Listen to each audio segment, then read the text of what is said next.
Right. No, I spoke to the Housing Association yesterday, didn't I? Because of the noise that I keep getting. And I was in the bathroom, my doorbell rang, and I thought, who the fuck's that, you know? I know I got a package delivered today from Amazon, got some shelving I'm going to be putting up later. But I have got another package turning up, those other cameras which I'm waiting on. So yeah, I'm going to keep you wondering what the hell's going on in it. So I thought it might have been me other package for those cameras, yeah. And I was just about going to take a leak. I thought, oh, fucking hell, who's that, you know? And I thought, oh, it might be me packages, me cameras. So I'll do within this week. And I've got a banging headache. Hold on a minute. Hold on. Codeine. More codeine. Damn it, gullet. I'm not allowed to take too many of these.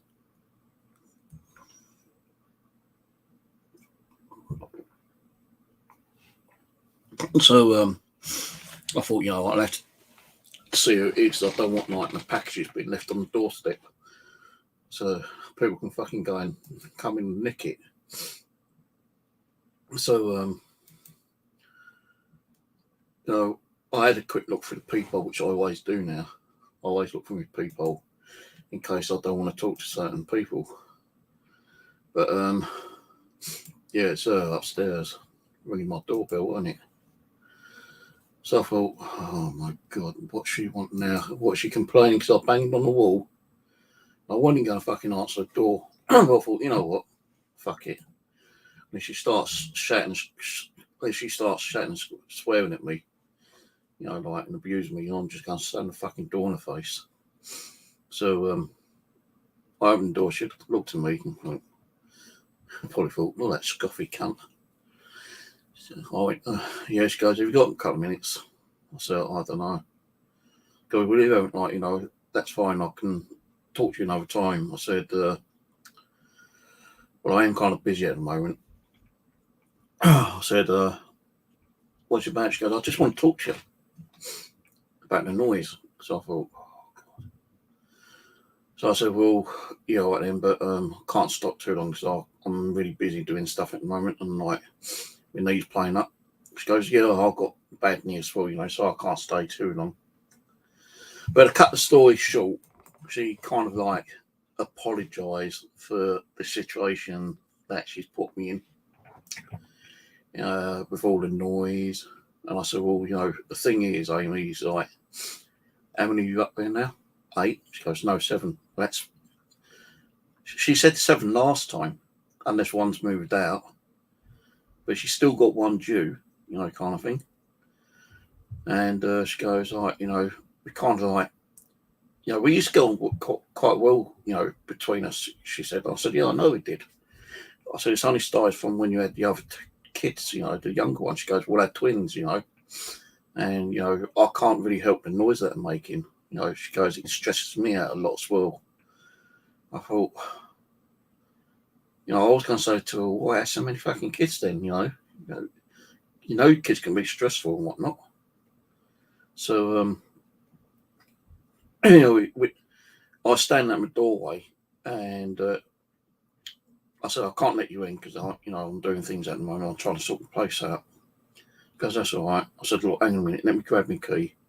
And I've got to sit on me, you know, I'll have to sit on the stairs because I can't stand up too long because my knee plays up. She goes, yeah, I've got a ganky knee. I thought, yeah. She didn't sit down though, she just stayed up, standing up. So I'm sitting down, she goes, oh, I'm sorry about the noise it's caused you, but, kids will be kids. I said, I know kids will be kids, but, your kids are so noisy, it's unbelievable. I said, like, the stress it's caused me, it's caused me to have, stress attacks. My blood pressure's gone up. My headaches have got worse. And, it's all down to the stress, and like the stress is caused by the noise, from your kids.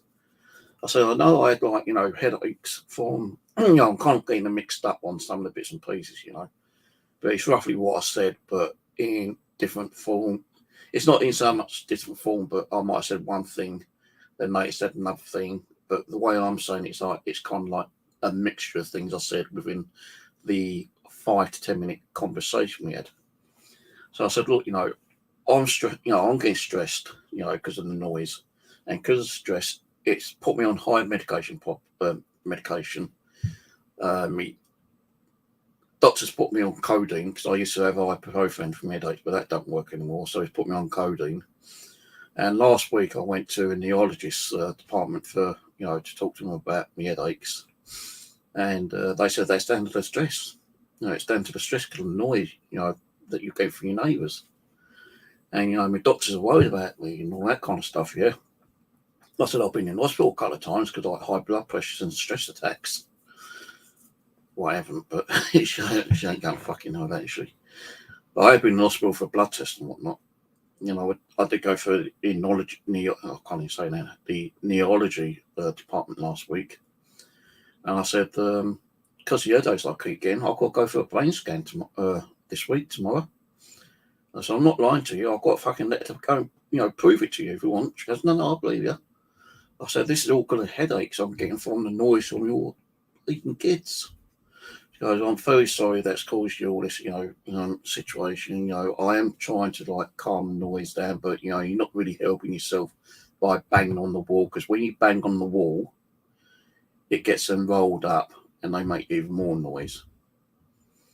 I said, she goes, I don't know why you don't even just come and talk to me. I said, because last time I talked to you, you just let out me. She goes, yeah, because I was angry. And I said, well, I can't keep coming up and downstairs because I've told you I've got a bad knee, And, as it is, some of the noise, when it gets bad, I have to, put up with my knee problem and go out and get away from the bloody noise, because otherwise, I'm going to have another stress attack or something, So, cut long story short, she's kind of apologised. She's given me a phone number, a mobile number, and she said, look, if you ever need to text me because of the noise is getting over the top, then just text me. But don't text me every 10 minutes saying the noise. If it's noisy, text me and I'll have a word with the kids and we'll try to lower the noise down. But kids will be kids. They don't tend to sometimes take much notice on what their parents are telling them. I said, look, from 7 o'clock in the morning till 7:30 at night, it's always noise, constant noise. And I believe it is from your youngest one. She goes, well, yeah, twins, and they're not at school yet, but they will be going to school in September, and I thought, thank fuck for that. But I still got May, June, July, August, another 5 months of the bullshit noise. But she goes, look, and I did mention about the noise her husband was making for over 4 hours of hammering and hammering and hammering. She goes, yeah, well, we was doing some kind of moving around, and we took our old carpet up and put some new stuff down. Well, I never saw any old carpeting around.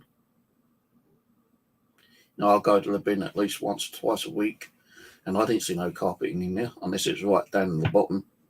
But usually when you throw carpet in, especially rugs and, depending on how big they've cut it down, you'd have seen carpeting sticking up and everything, but I never saw it. So maybe she lied about that, or maybe she was truthful about that. I don't know. But I said, for over 4 hours, he was banging, banging, banging. He really didn't done my fucking nothing. I said, I'm surprised I didn't go up and have a go, but I didn't. And then like a couple of weeks later, there's more banging. He goes, yeah, she's like, sorting things out, she goes, as it is, like, where your bedroom is, right, that's our living room. And where your living room is, that's our bedroom. Because there's 7 of us living here, yeah? And like, we're all living in one bedroom, being the living room. And she said about her oldest is 16 years old, 16. That alone is like out of order for a 16-year-old to be living with her parents in a 1-bedroom flat. I was going to say something about that, but I thought, no, keep your mouth shut, Steve. But she gave me her number, and she goes like, if you feel like, there's too much noise, and as you know, there is noise, then just like text me. But don't text me, every 5-10 minutes.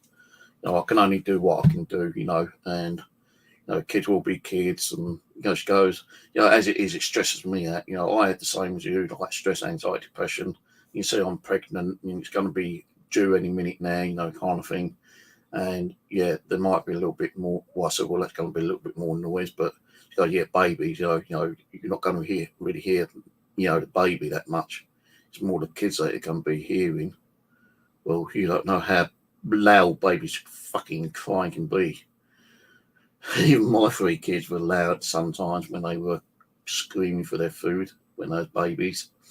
Babies can have a high-pitched voice, which is very, very bad on the head, I've gone through it, not just with my kids, but when you're on the bus and, someone gets on with a pram and the baby starts screaming and crying, I just can't deal with it. Sometimes I've had to get off the bus and get the next one because the baby would not stop screaming and crying on the buses, I know it's part of life, part of growing up, part of living, but my head is like so bad at the moment. It's unbelievable.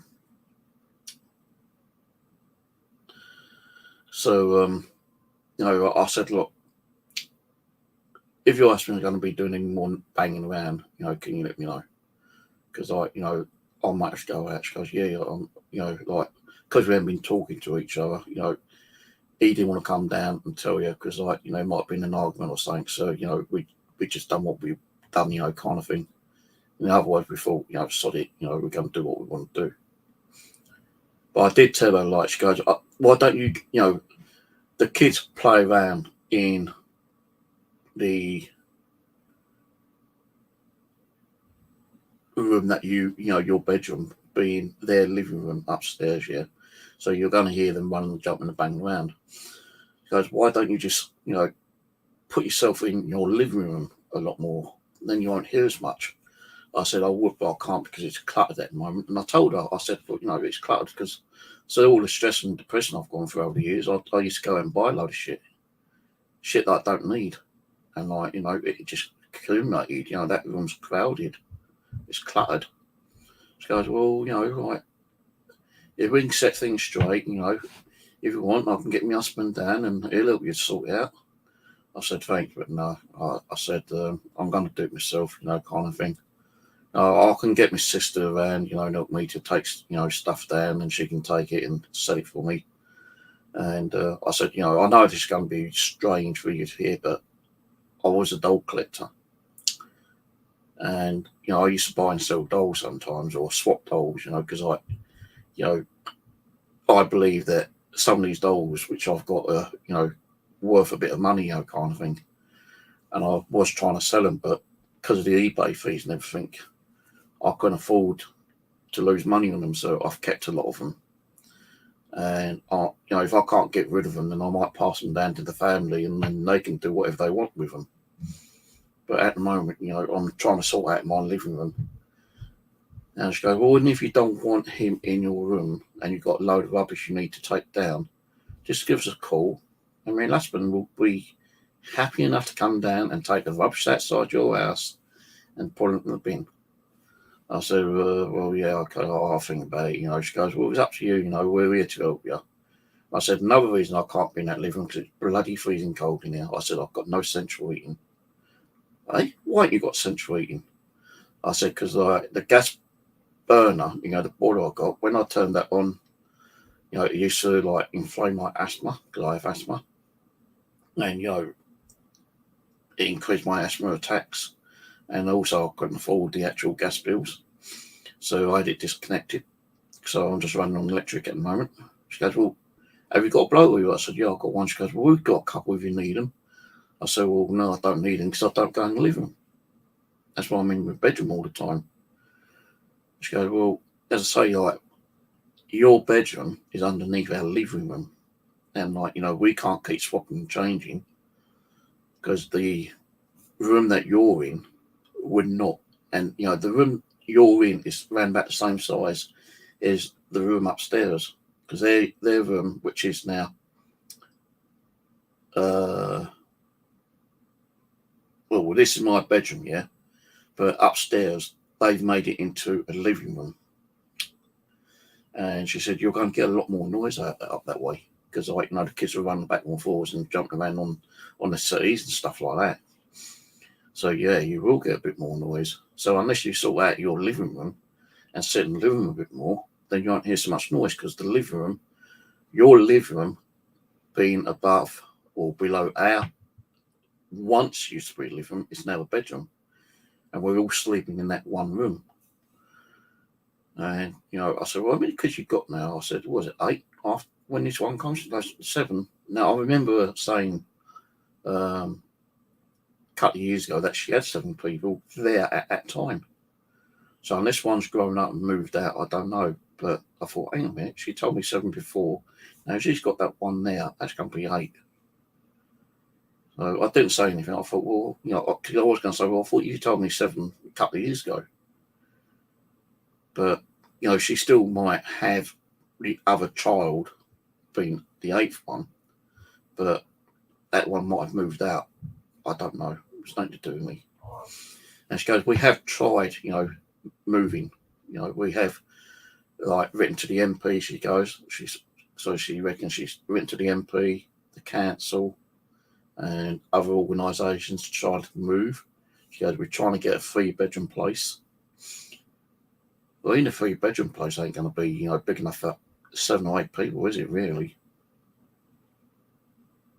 But she goes, the thing is, like, you know, the noise does kind of like accelerate more after 4 o'clock. I said, yeah, I noticed that. She goes, well, that's when the other one comes home from school. And she's kind of like a bit hyper and she makes the other kids, like, you know, run and scream about a lot more. So, you know, we had about a 10-minute chat. And she goes, you know, I'm sorry. Like, you know, I said, well, I'm sorry I banged on the wall, but, you know, I can't keep coming up because of my leg. So that's why I knock on the wall. Hoping that you understand that there's a lot of noise coming from your, you know, property.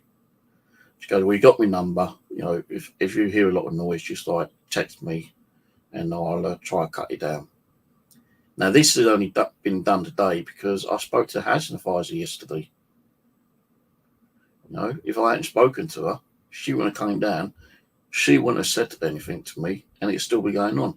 Now, so, you know, the housing advisor from, you know, has actually said something because I, you know, she did promise me she would actually ring up Amy.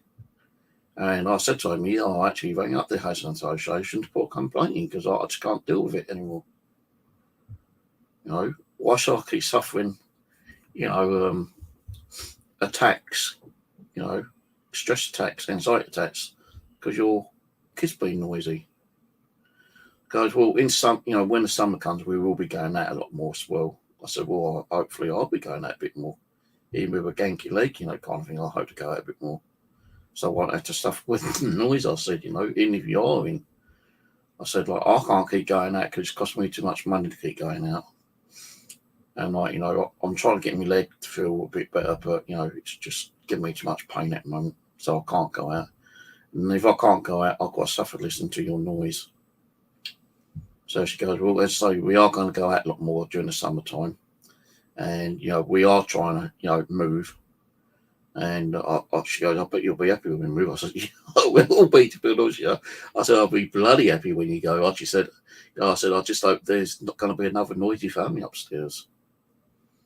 So anyway, we kind of said, you know, a little kind of an apology, shook my hand, I gave her like a shoulder bump, and I just came in off. I thought, I came in, I thought, yeah, fuck you, you know, kind of thing. It's because I think, like, the way I expressed my feelings towards this yesterday to the Housing Association, the Housing Authority, she probably like rang me up and said, look, you know, you can't be doing this, you know, you can't be interrupting someone's like life like it is, you know, because I've got the right to have peace and quiet in my home, and I'm not getting it. Now, I can hear like no, you know, the movement up and now. I can hear them walking about. I can hear the kids running about, but it's at a minor, it's at a low level. Although sometimes it still gives me headaches, I'm okay with the noise level as it is. But when they start running around and banging and jumping and screaming and crying, that's when it kind of annoys me. Now, she said that there ain't going to be no more banging with hammers, but I can hear a drill right now.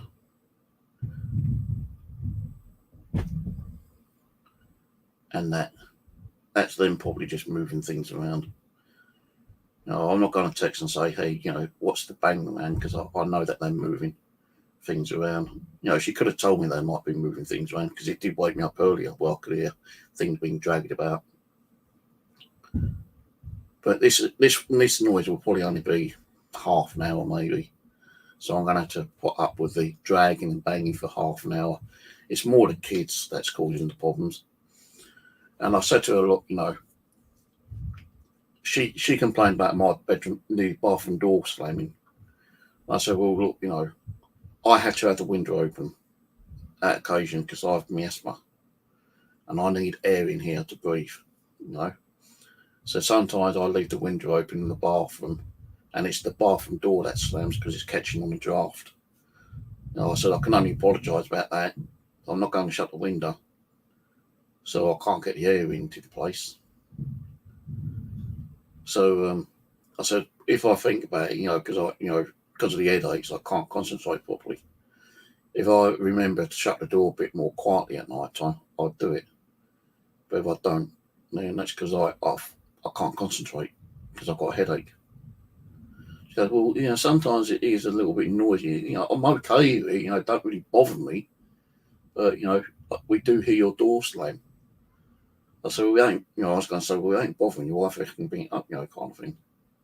But I was trying to keep my posure because I didn't want to be shouting and screaming and like causing more of a problem, you know, because I say the Housing Association must have rang her up for her to come down and talk to me. And she goes, look, if you ever need any help, just give us a shout. You know, my husband can come down and help you. You know, and I said, well, I don't really want people in my flat, you know. I said, the only people who comes in my flat's my family. And that's it. No one else comes in here. Not even friends or anything like that. So, what else did I say to her?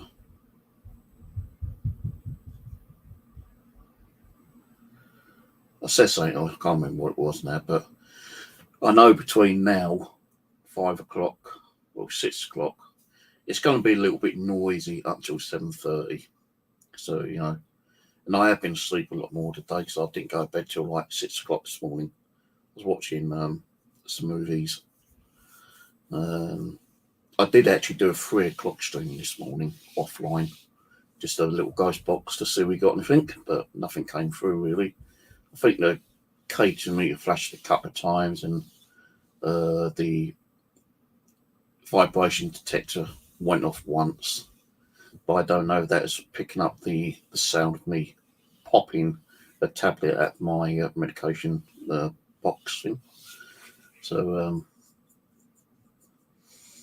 but I know that I heard the word demon a couple of times on it, and I'm thinking, yeah, like fuck. You remember I was talking about on a conversation stream the other night about demons, so maybe I've got a demon here.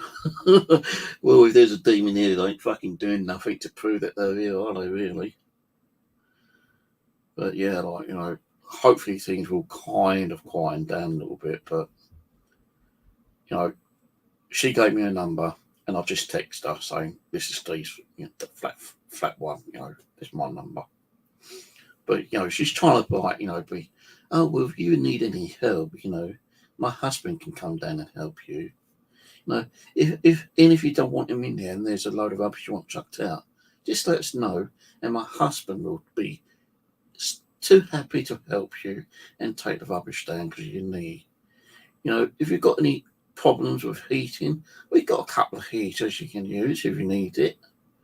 So yeah, try to be nice now, aren't you, eh? Maybe you had a warning from the housing association that if, you know, I'm not saying she did have a warning, but there's a possibility that they've warned her if it noise consists and keeps on, then they might get a letter of their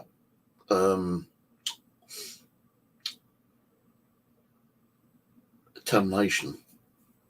They might get a termination letter saying, like, you know, you've been warned, you know, you ain't done what you've been told to do, you know, so, you know, terminating your contract, fuck off.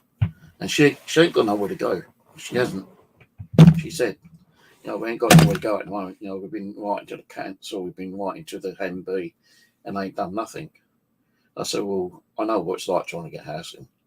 I said, when I was with my ex-wife, you know, we was on the housing list for 10 years until they'd done some authorisation to the system. And we were supposed to fill in a new form, which we never got. So when we got to the council to find out what's happening about our housing, they said, well, you never filled in the form, so they took us off the list. So we lost 10 years. So she said she's been here 16 years. 16 years. She's been one of the longest tenants here, apart from the Chinese couple across the hallway. And, like, you know, they've been writing apparently, you know, trying to get a bigger place, a 3-bedroom place, and they've still not heard anything about getting, you know, a 3-bedroom place. When she said 3-bed, I thought, fucking hell, man, you need a fucking castle for the amount of kids you fucking got. That's what I can say to her. But I thought, no, you know, you got to keep your mouth shut, Steve. You know, you don't want to be, like, you know, causing more problems and accelerating problems. You know, it was kind of like, when I opened the door, I thought she was going to start screaming, shouting again. Why are you reporting? But she didn't. She was like all calm.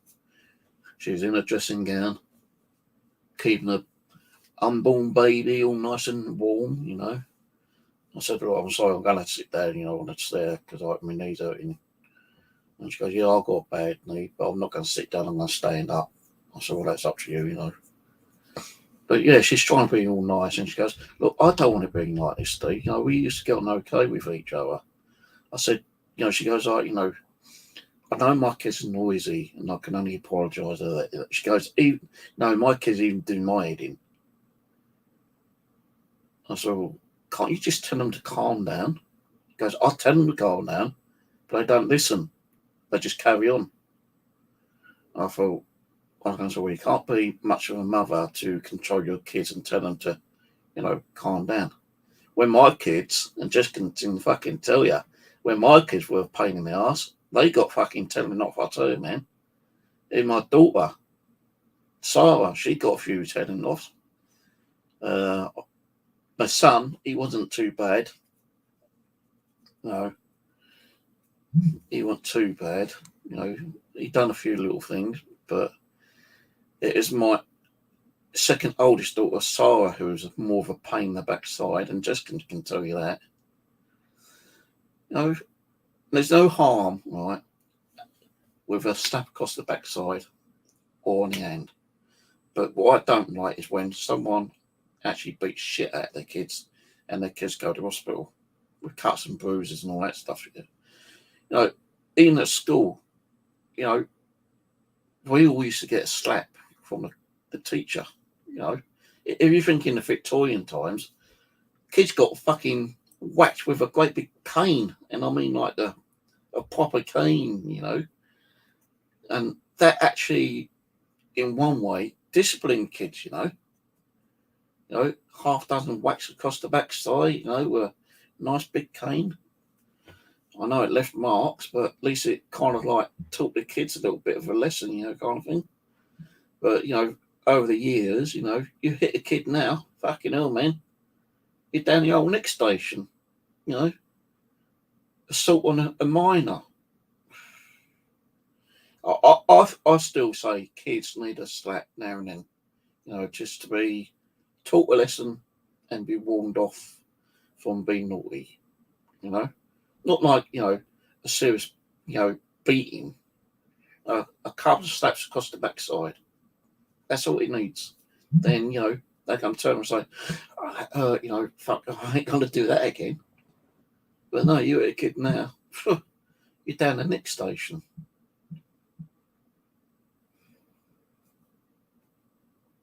No, I have seen people, you know, really hit kids.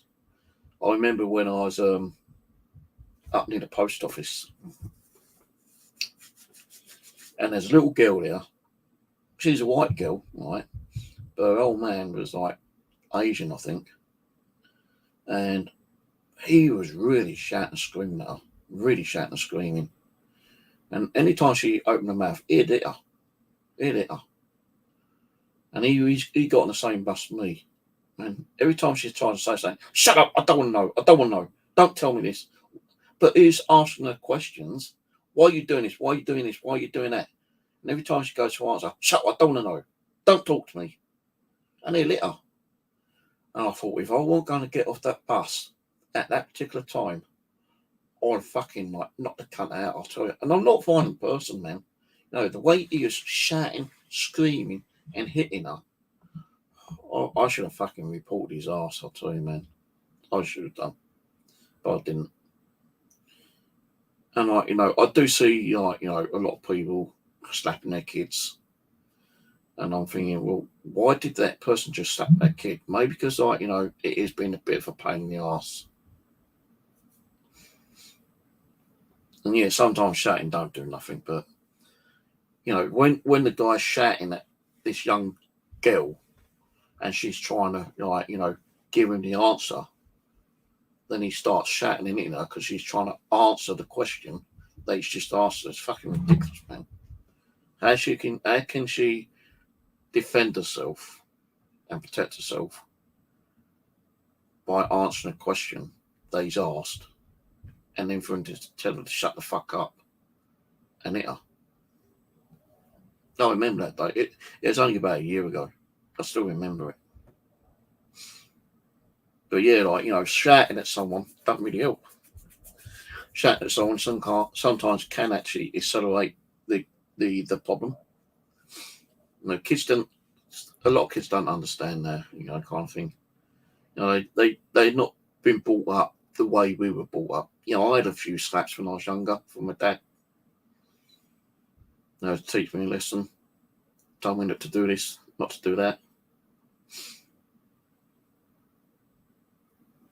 You know, I'm not turning around and like saying that person, that kid there needs a good, complete beating. You know, her parents need to beat her up, you know, because, like, you know, she's making a noise and she's not eating her dinner. She's like throwing things around. You know, kids do have disabilities as well. And I know that some kids with disabilities can be a pain in the arse, but that ain't their fault. I think where it is that where the parents don't bring up their kids properly nowadays. They just don't give a shit. They don't. You know, there's probably a fraction of where people have been abused when they were kids, and they will like take it out on their kids later in life, which is sad to, you know, really understand, to be honest with you. You know, like if you had someone like was beaten up constantly from their parents, you know, really abused by their parents, yeah, and they eventually go out and get married, they tend to take out their child abuse on their kids, and their kids ain't done nothing to deserve it, you know. But yeah, as I say, she came down trying to be nice as pie, you know, I think.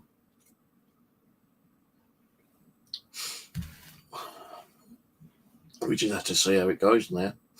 How many times I'm going to have to text her because of the noise. She said, like, say, it's my twins. I knew they were twins. I don't know why, but I knew they were twins. And it's the twins that are causing all the problems. Because I said to her, like, before you had your youngest ones, it used to be okay, You say hello and everything. But when you had your younger ones and they started running around, that's when it got worse.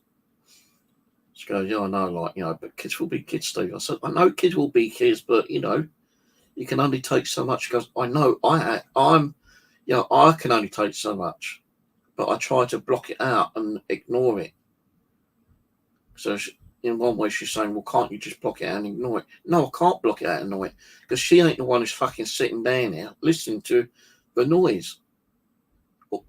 She may be sitting up there thinking it's not too bad for herself, but when it's drumming down here, I said, like, I bought headphones so I can listen and watch my TV, and I can't have it too loud up because it'd give me an headache, but I can hear the noise coming over my TV through my headphones. I said I bought earplugs to help me sleep because I have unusual sleeping periods, yeah. I put my my earplugs in. 7 o'clock every morning, I can hear the vibration, the banging coming through the wall. It wakes me up.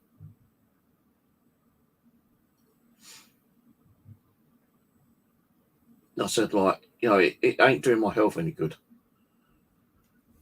I said, my health is deteriorating because of the noise. And I told you, I've been to hospital, I've had blood tests of high because of the stress. I've been to, like, have the neurology last week. Doctor said, like, the headaches are due to the stress. I've got a brain scan for tomorrow. Yeah, Croydon Hospital tomorrow again to have a CAT scan on my head, my brain, if I've got a brain in there. Maybe my brain's fucking shrunken. Maybe I don't have a brain in there. Maybe I've always had a peanut in my head as a brain. I don't know, but I'm only in one way hoping there is something wrong. I know that seems a bit crazy to say, but I'm hoping there is something wrong inside my head because then I can put that down and then I can, like, show that to her saying, well, this is because of the stress, the headaches I'm getting. And this is because of your kids, because before you had your other kids, I never had so many headaches. So now, if you want to copy this letter, I'll take, cross out certain bits and pieces. I'll say, here's a copy of my letter. If you need it to help you to move, you can have a copy. Or she might say, well, no, you send it to the council. You send it to the Housing Association, and maybe the Housing Association might help her out. But she reckons she ain't getting no help whatsoever to find another place. And she wants a 3-bedroom place at the moment.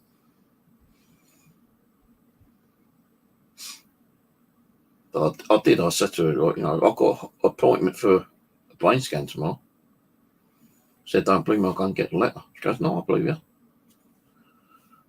I said, I wouldn't have this if you weren't for your kids. I'm sorry, Steve, I'm sorry. Can only apologise, but I am going through the same thing as you, with all the stress and anxiety and depression. My kids are a bit of a problem. Yeah, I understand that. I do get kind of like stressed out and have to shout sometimes, but even shouting them don't do nothing. No, give them a fucking backhander a couple of times, that'll help. Give them a slap across the backside and say, right, now fucking calm down. Go and sit down, go and watch TV. She won't do it though. Because I've noticed, right, and I'm not being racist, right? I don't give a fuck what you think. I'm not being racist because my daughter's half car. She's half Filipino, half English. I was married to a Filipino, right? So all my 3 kids are half Filipino. So you can't turn around and say I'm being racist when I married a Filipino, which I'm no longer with. But I noticed Filipinos, blacks, whether it be Nigerian, African, Rwandan, or whatever the fucking name is, even Pakistanis, they all like big families, big families, especially Africans, Nigerians. They like having big families. There's an article, right, which I read, and I swear on this, year, you do a Google search, you'll probably find it. There's an article where this African guy is married to like 26 women, and he's got over 150 children. Over 150 children, one man, 26 wives.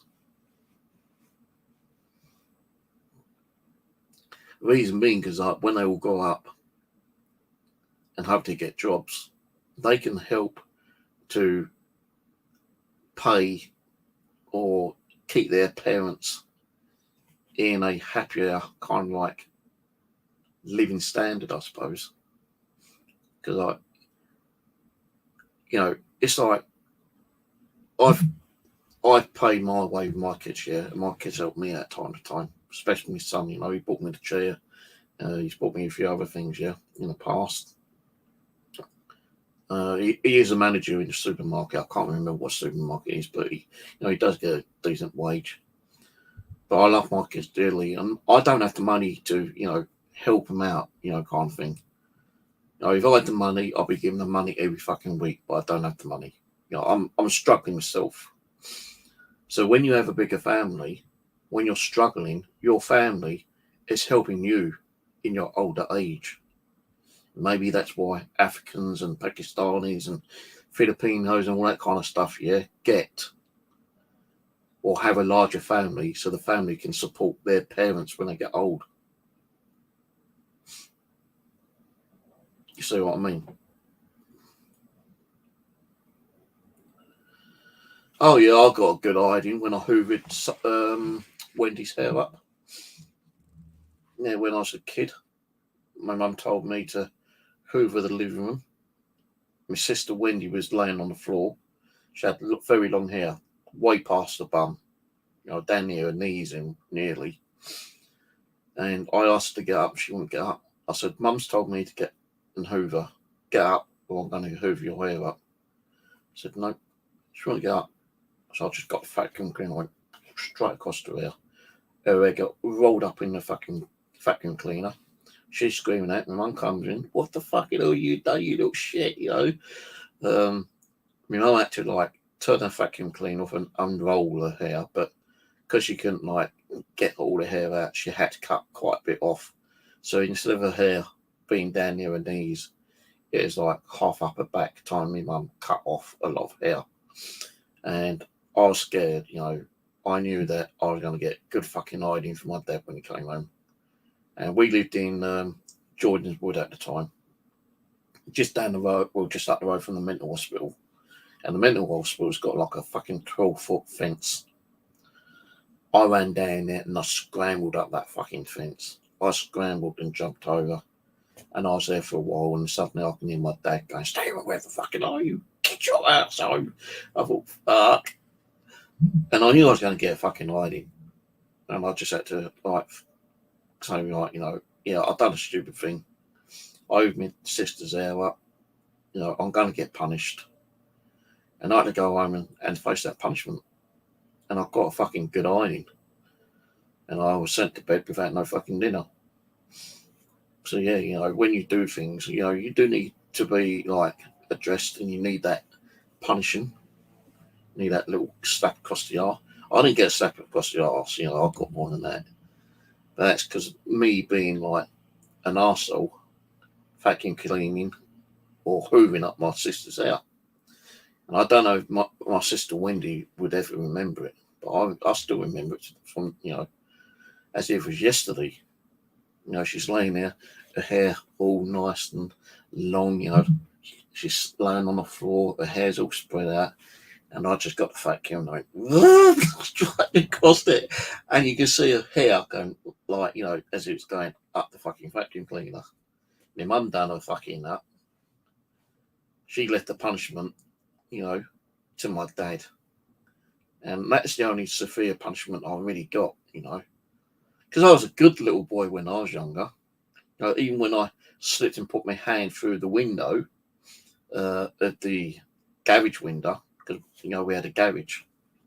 We had like the garage, the garden, and we had a garden at the back. But at the side of us, we had like a public walkway. And one day I was in the garage and I slipped and put my hand through the fucking the window. And I think I've still got a bit of a scar there where I sliced my hand. So what's this thumb? I've got this thumb trapped in a fucking chip chopper one time. Got rushed to hospital over that, and that's the scar there. And I've got a scar there where I put my hand through the fucking window. But I never got, punished for that because that's an accident. The punishment was me fucking slipping through and cut my fucking finger off near enough. Let's say I want, although I got picked on at school quite a lot and bullied quite a lot, I never caused a problem at home really. Not what I can recall anyway. And I can't remember a lot of my childhood school time, when I was being brought up at Jordan's Wood. So I got picked on quite a lot, bullied quite a lot. I told you a story when I bashed the kid's head against the school building wall because he pushed me and thought he could have me over. And I just snapped one day because I've been bullied so much. I just grabbed hold of this Sean Smith because he tried to push me out of the way, and I just went, "Who are you fucking pushing?" I grabbed him and I went bang, bang, bang, 3 times on the wall, split his open. I'm never a violent person. I never have been. I've never really had a confrontation with another adult. I might have had an argument, but there's never been a punch up.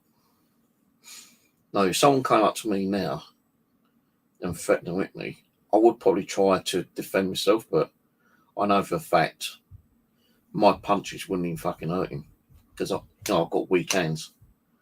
I would try to hit him, yeah, but I'd probably end up fucking worse off. I'd probably be ending up in hospital with concussion and cuts and bruises and broken bones, kind of thing.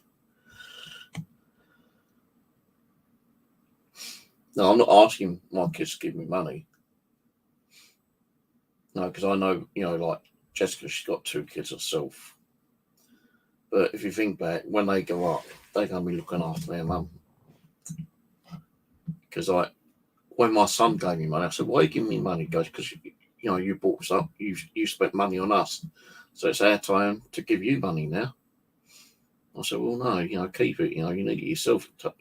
Spend it on your girlfriend or on holiday or something like that." He goes, "Dad, I make enough money." And because he knew that I was talking about getting a new chair, he bought this chair, and this was 150 quid.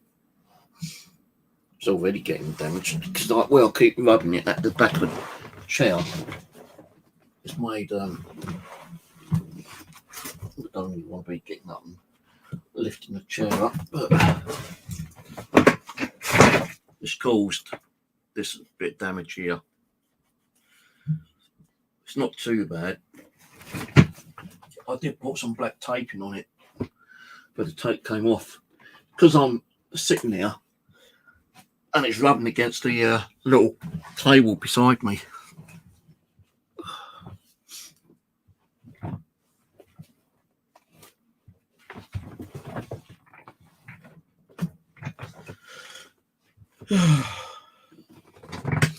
But you'll still hear me complain about the neighbours time to time.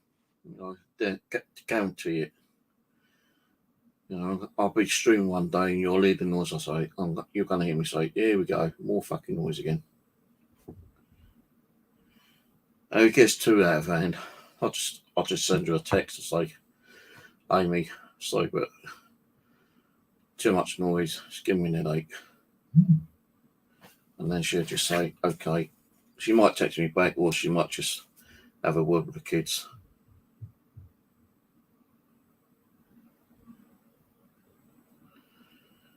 She's actually texted me back. Wait a minute. She texted me back. I sent her my number. All right.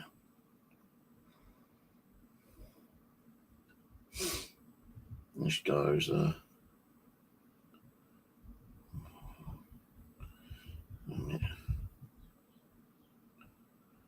goes, hey Steve, I'll save it. Have a good evening.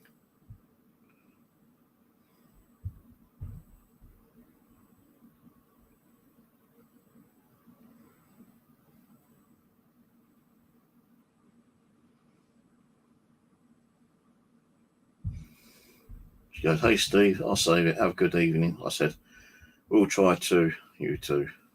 She might think, she'll probably think, oh, have a good evening. Yeah, well, and that was like 6:20. 4, 8, 6:18. That's 4 minutes ago.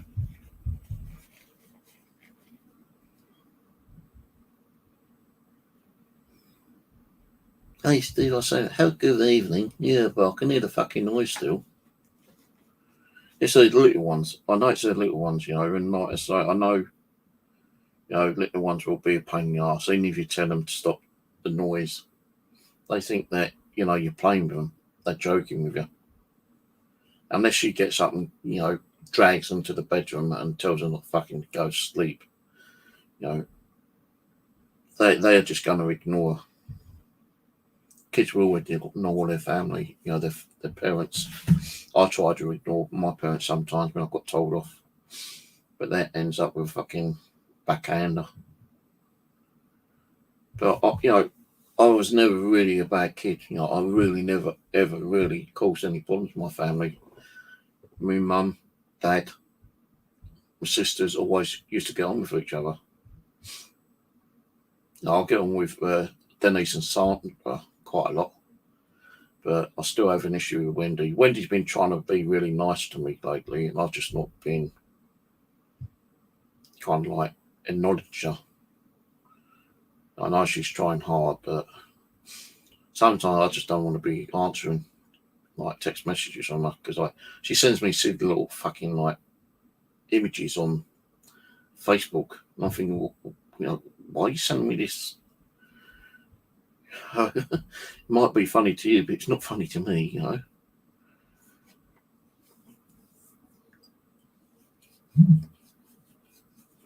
But Denise is the one I get on with a lot more. Sandra, she did come on here the other day, which was kind of unusual for Sandra to come on and say hello, and I thought, is that really Sandra? It's an icon, a profile icon. But I thought, yeah, that's Sandra. It's the way she spells and the way she talks. But Denise is the one I get on with a lot more. Although Denise can be a pain in the arse, and she does dig at me quite a lot. You need to get that fucking flat sorted out. Go and shave that beard, you scruffy herb. I say, nope, I'm letting it go.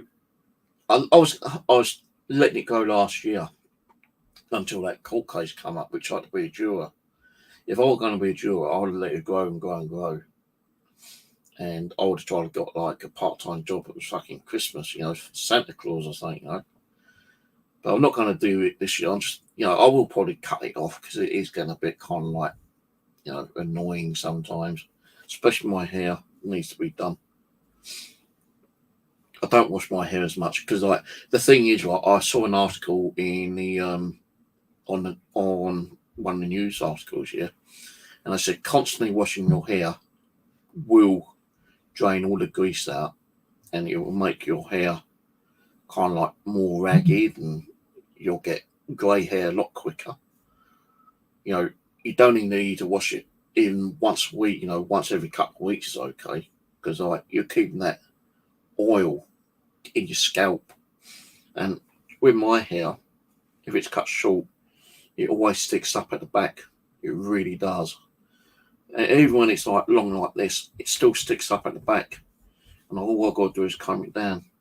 And that's it, it's done.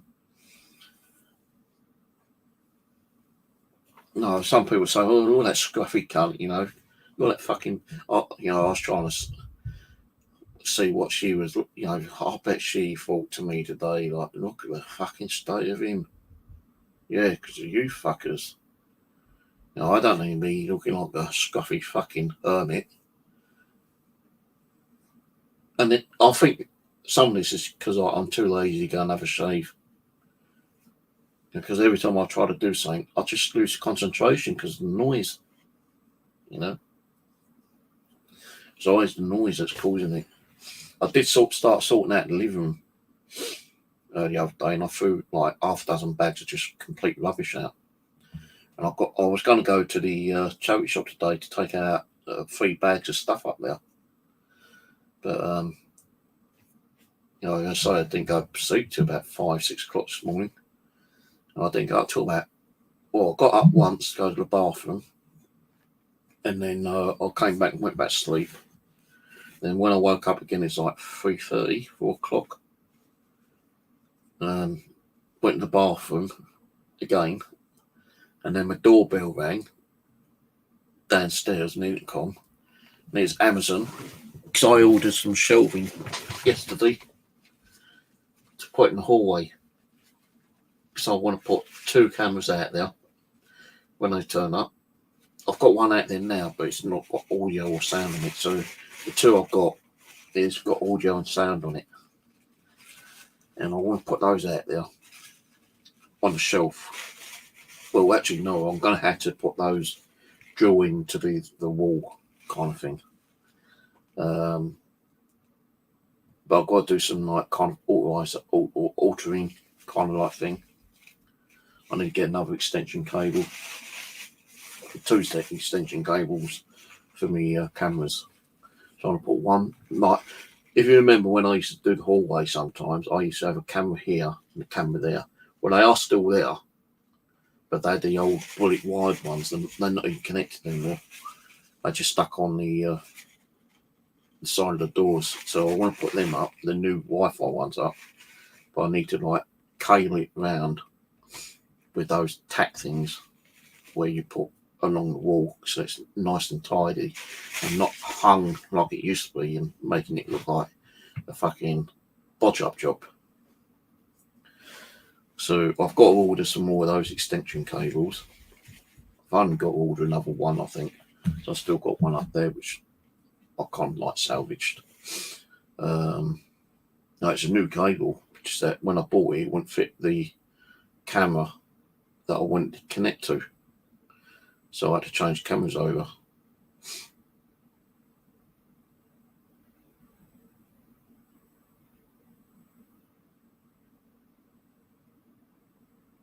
Oh, I just ain't walking down my hallway then. I think the catch is over there. Now that's them up there. I can tell the difference of someone walking along or running along, you know, their hallway to what I hear down here. And I've actually been hearing, it sounds like someone walking down my hallway, and that's probably about the 3rd time within 2 weeks I've heard it.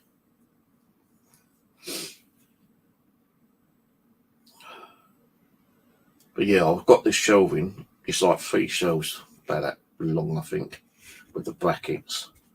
I would go and put them up today, but I was too bloody tired. You know, I woke up.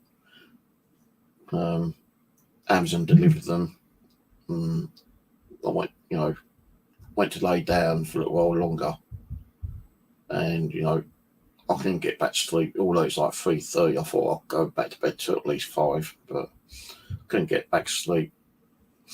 So I just lay in there, I turned the computer on, and then I thought I need to go to the bathroom again. So I went, and as I was in there, just about going to go in, fucking doorbell rang. It was upstairs.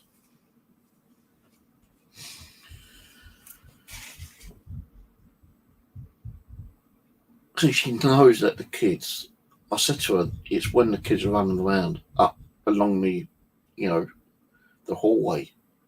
It's so loud and noisy. You know, can you just ask them not to run? You know, can you teach them to walk and not run? Goes, oh, I've told them to stop running. You know, she said it annoys her, you know, when they run around. But she tends to just gives up and like, you know, I know people like, you know, parents will tell their kids to stop doing so and so and so and so many times that they just say, you know, it's not working, fuck it, you know, just let them carry on.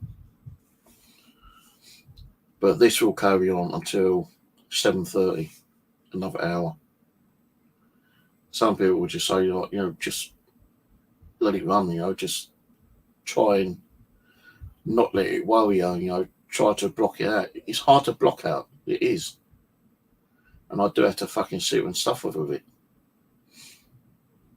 And I said to her, I can't afford to keep going out because of the noise.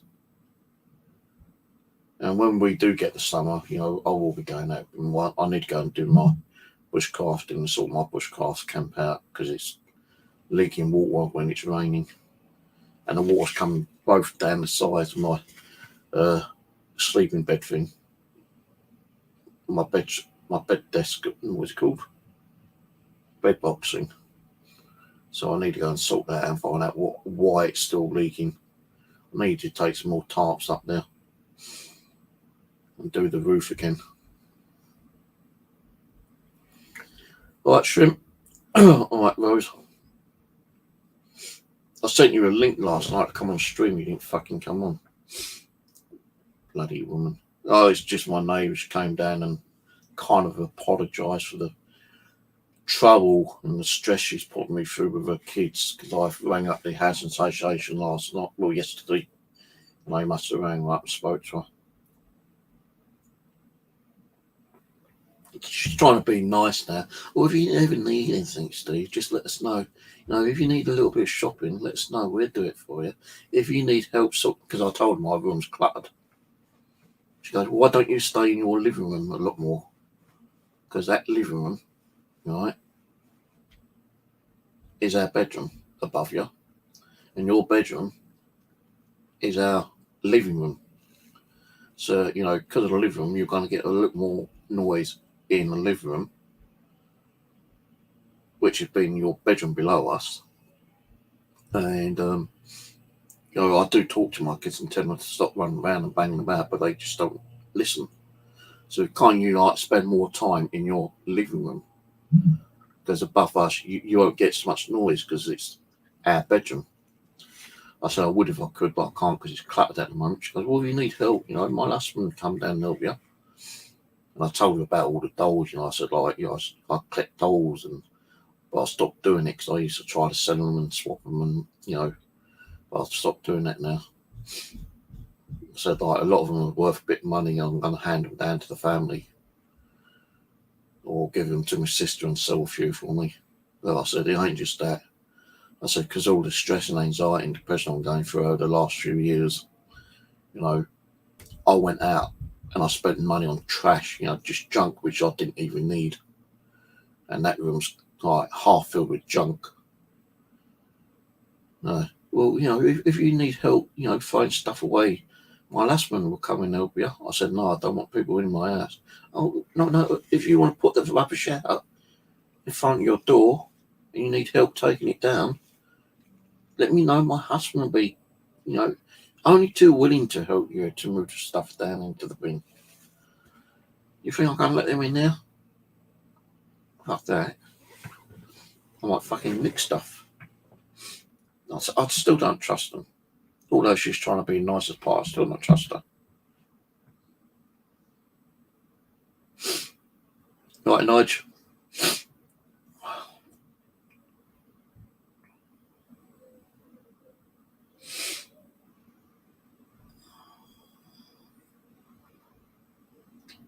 And she goes like, we are looking for a bigger place. We're trying to find a 3-bedroom, but we're not getting nowhere at the moment. She goes, I bet you'll be happy when we move, won't you? I said, too fucking what? I went.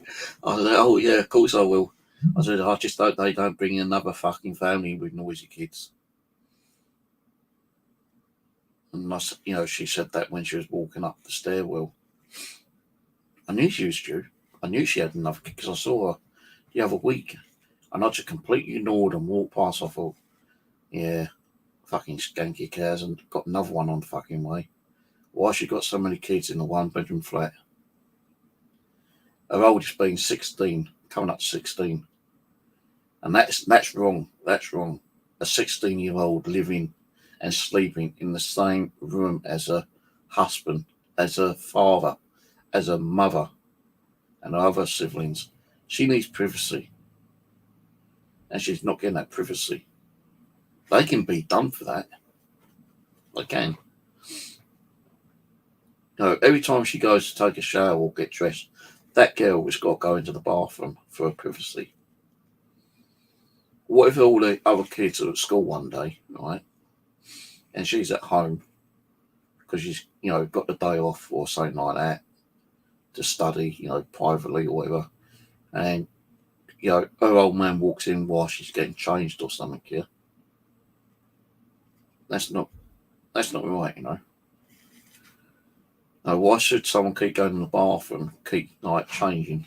Unless they've got, curtains, covering certain parts of the room, so they have got a little bit of privacy. I think it's wrong. It really is wrong. 7 people. I know she said 7 people a couple of years ago. So unless one of them's got older and moved out. I said, how many now? She goes, because I said, what is it, 8 now? She goes, no, 7. But you said 7 years ago. And I didn't say that, I just thought, hang on, she's 7. Yeah. She said 7 years, 7 couple of years ago. So where's the other one? Unless she's grown up and gone. I don't know. How's it managed to have Nookie? Yeah, that's what I don't understand. Unless all the kids have been on holiday, fine, right? They could have, the kids have been at school. The twins could have been, visiting friends or relatives. They've come home and bonked away for her to get another one in the oven. She's got another one in the oven, and it's due any minute.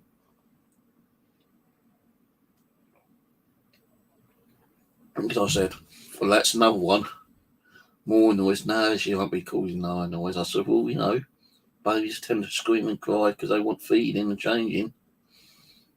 I said, I doubt it'd be as bad as what it is now, I can say probably contribute towards the noise, but she had the nerve about me banging. I said, yeah, I have to bang because I can't kick them up and down the stairs. If I banged, then that was hopefully tell you that, cut the noise down. I can't keep coming up and down with a bad knee. And I said, I'm not going to come up and fight with you and for us to start swearing, stacking each other off. So yeah, I do bang. I said, yeah, I admit I banged the other day. He goes, well, when you bang, it kind of ramps them up and makes them more noisy. Oh, because she reckons she's in most of the day now. And she was going to come down and have got me in. But I said, I wouldn't have to bang if I didn't have the noise. Because I can understand that.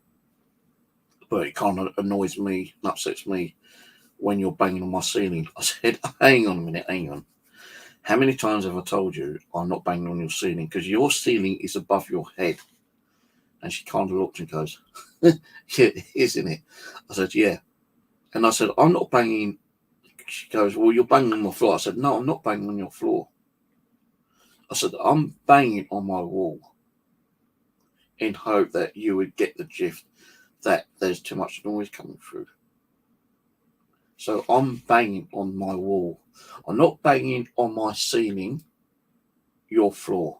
I'm not banging on your ceiling above you, because that means I have to come through your door to bang your ceiling.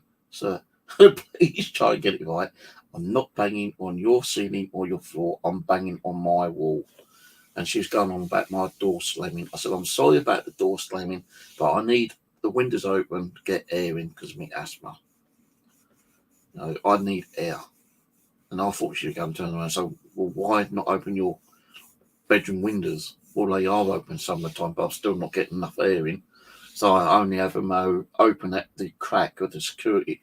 Because with my windows, right, you can only open them so far. About that far, right? A couple of inches. I can open them wider because they've got these 2 little security tabs at the bottom. One at the bottom, one at the top. You push them down and all you got to do is push the window open and it'll open up quite wide. But I can't open my windows wide like that because of the fucking cat. I said, before you had your kids, we used to get on okay, You gave me the cat, I gave you a computer. I was going to say, I saved your life once. Or I think I saved your life. Because the noise that time, when I came up, thinking he was being murdered. But I didn't bring that up. Because you might not even fucking remembered it. But I did say to her, because of the stress it's put me through, and headaches, constant headaches, I've got a brain scan tomorrow. And I said, you don't believe me, I'll go and get a letter. Oh no, I believe you. And I said I wouldn't need the brain scan, I wouldn't have to be on high blood pressure tablets because of the stress because of your kids. And I am blaming my kids. And I mentioned about the fucking banging he did a couple of months ago. Goes, oh, that's February. What do you think about a couple of months? It was fucking February, weren't it? It's now April, January, February, March, April, a couple of months ago. Bang, bang, bang, bang, bang, bang, bang, bang. For a fucking hour. Over 4 hours of banging. I said, that fucking drove me, that drove me insane. And I said, I've got to go to the hospital for blood tests. Because my blood kind of rose. I don't know what's going on with my chest. Last night, I had a real bad pain in my chest last night. And it went on for about 10 minutes.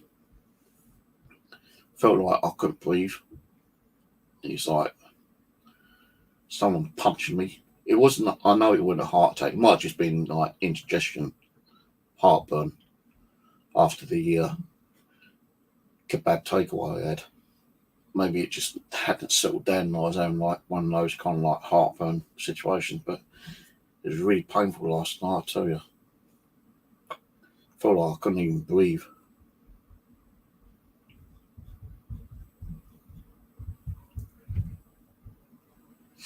Well, I don't know if I can actually sue the housing association.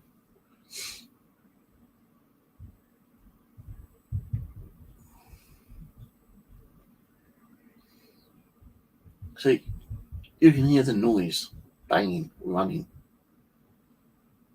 I'm not going to text her because I am trying to get on. She said like, can we just move on? If you think the noise is too loud, just text me. I'm not going to do it today because they've only got like 40 minutes before they get fucking shoved in their bed and go to sleep, kind of thing. So I do have to suffer with it. What made me laugh? She goes, well, it ain't as bad, during the daytime, is it? Because my kids are at school. It's only when the one comes home from school, she like makes them get too excited and they start the noise up from like 4:30 until like 7:30. But no, it's all through the fucking day. All through the day.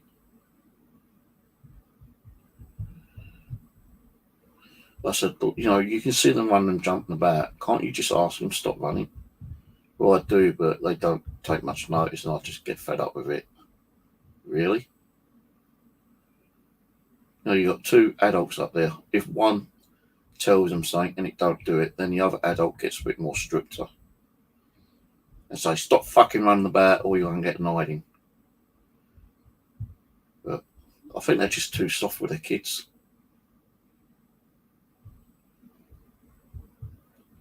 No, it's them upstairs, mate. It's them upstairs. I should have said to her, like, even the people I talk to on social media can hear the noise and they complain how bad it is. I should have said even they get headaches listening to the noise coming through the ceiling.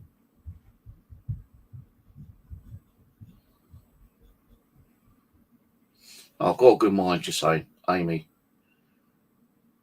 noise.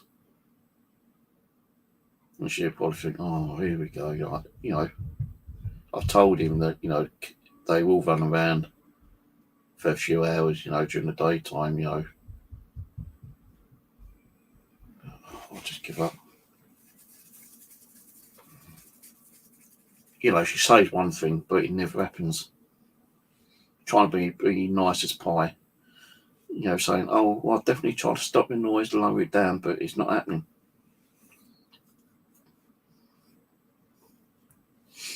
I've told her I wear headphones. I said, like, I have to wear headphones when I'm watching TV. But even when I'm wearing headphones, I can still hear the noise. I said, I can't have the TV up too loud because it'll just blow my eardrums out. It gives me a major headache. But when I do wear headphones, I can still hear the noise coming through. You know, I've got headphones here.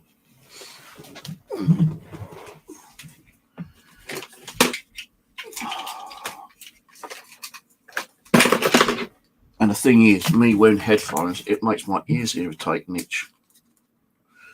Look how long this fucking cable is, man. Just for one pair of headphones. I don't know if it's even going to work.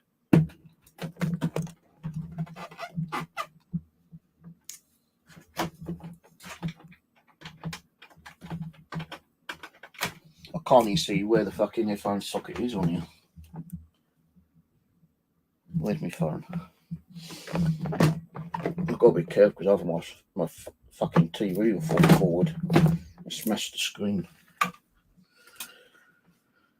And when I'm wearing headphones, the thing is, when I wear it and take it off, it fucks up my sound system on the computer.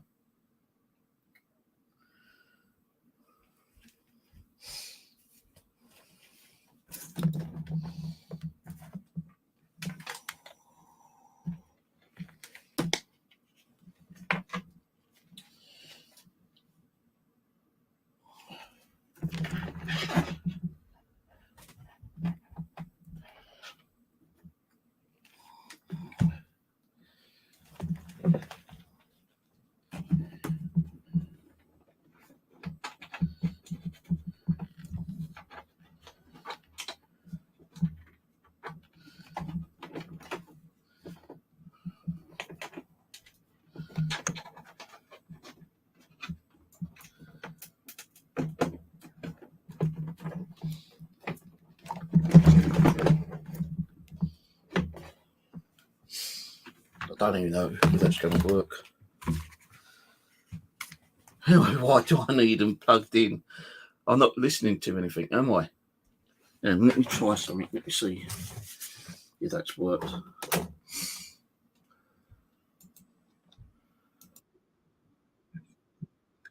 No, not even doing nothing. I've got to put it through the settings for my the YouTube. So if I was to watch a movie, I've got to go into my sound settings and set it to my headphones. But it's not worth me getting my headphones on if I'm just talking and not listening to anyone.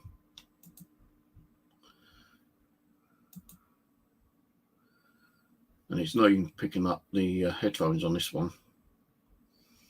On my other TV, if I plug it in, if I'm watching TV on my smart TV, it automatically pick up my headphones and directly change it over to the headphones.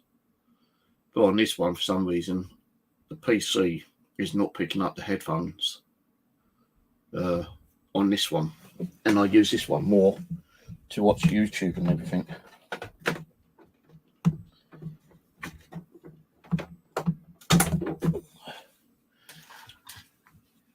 So when I watch Netflix or Prime Video, I usually watch it on the other TV.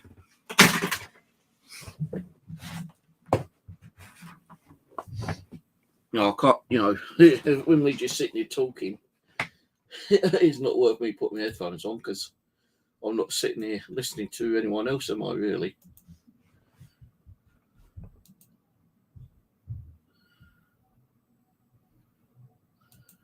You'll have to watch the beginning. She came down trying to be nice and apologise for the noise, but you can hear the noise is still going on. She gave me a phone number. She goes, if it keeps on, if it's annoying you, just text me. I can't be asked. I'm just going to keep doing what I do, recording.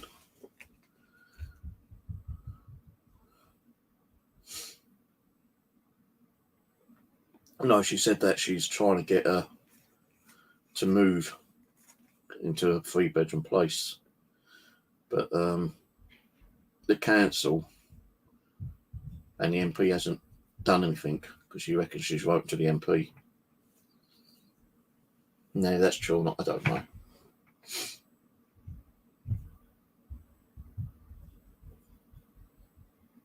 But as I said, this is my bedroom, yeah. That above used to be a bedroom, but it's now a living room. Where my living room is, above me, where her living room used to be, is now a bedroom. So kind of like swapped over. There's just too many of them up there. I'm glad my fucking housing association actually rang her. But, you know, I'm going to give it a couple of days and see how it goes. And, you know, I'll keep my housing association updated with the noise. I say, like, she came down and apologised and said that she could try to keep the noise down, but the noise is still kind of like disruptive and causing me headaches. You know, I say that she gave me a number to text her if the noise gets worse, but every time, you know, it's going to cost me money to keep sending texts to her, isn't it, really? Even though I've got unlimited data and bandwidth.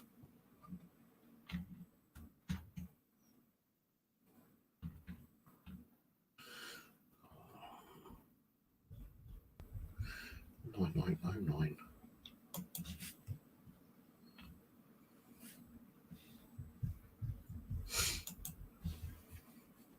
No, I really do not know. Like someone said to me the other day, right? Is it affecting your other neighbours? I don't know.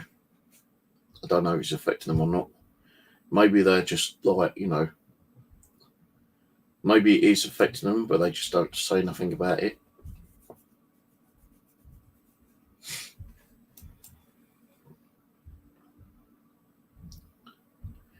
You know, really, like, you know, even watching on fucking, you know, like YouTube or haunting and stuff like that. Yeah, people are going to have kids, right? And they know they're going to want more kids. They plan their future in getting a fucking place, you know, big enough to have more kids in. She hasn't done that. She hasn't planned. She's just like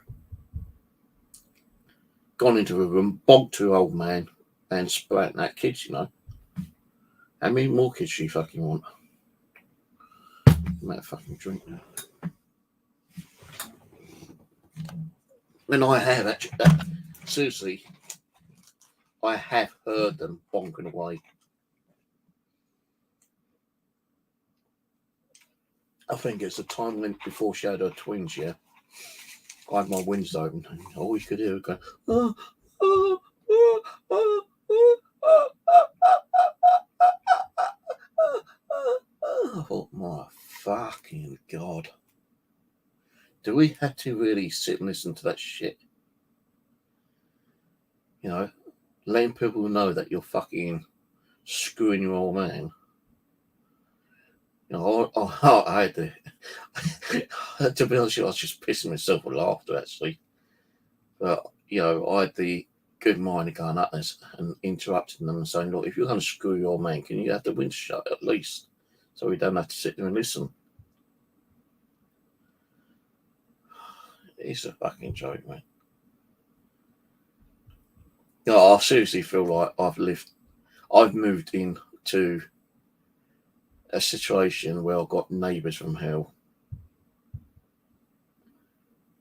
And her kids, her twins, are the little demons that she sprouted out. And the demons are causing me all these problems. Why? I don't fucking know. What have I done? to society to be punished in this way. It's just like, and I did tell her, I said to her, sometimes, I've been in the hospital and I just don't want to come out. I don't want to come home. I don't want to be here anymore. In other words, I was trying to let her know that I've had suicidal thoughts because of the noise. If I was to drop down dead today, right, for instance, yeah, I'm going to miss my family, my mum, my sisters, my daughters, my son. I'm going to miss them, yeah. And I'll probably go and haunt their asses, but in a positive way. And I'm not going to want to go, straight to heaven through the light.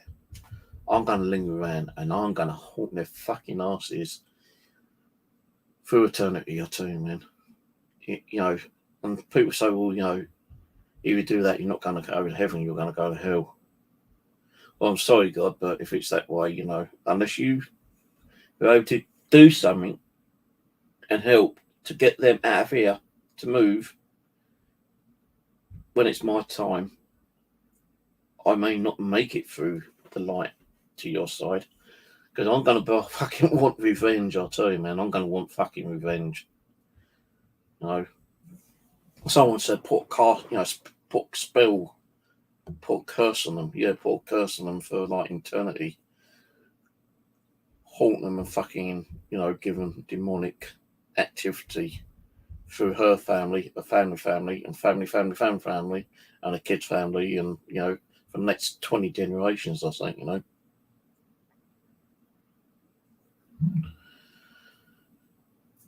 I didn't get mine. The 300, I checked on my bank last night because they said between the 25th and the 17th, right?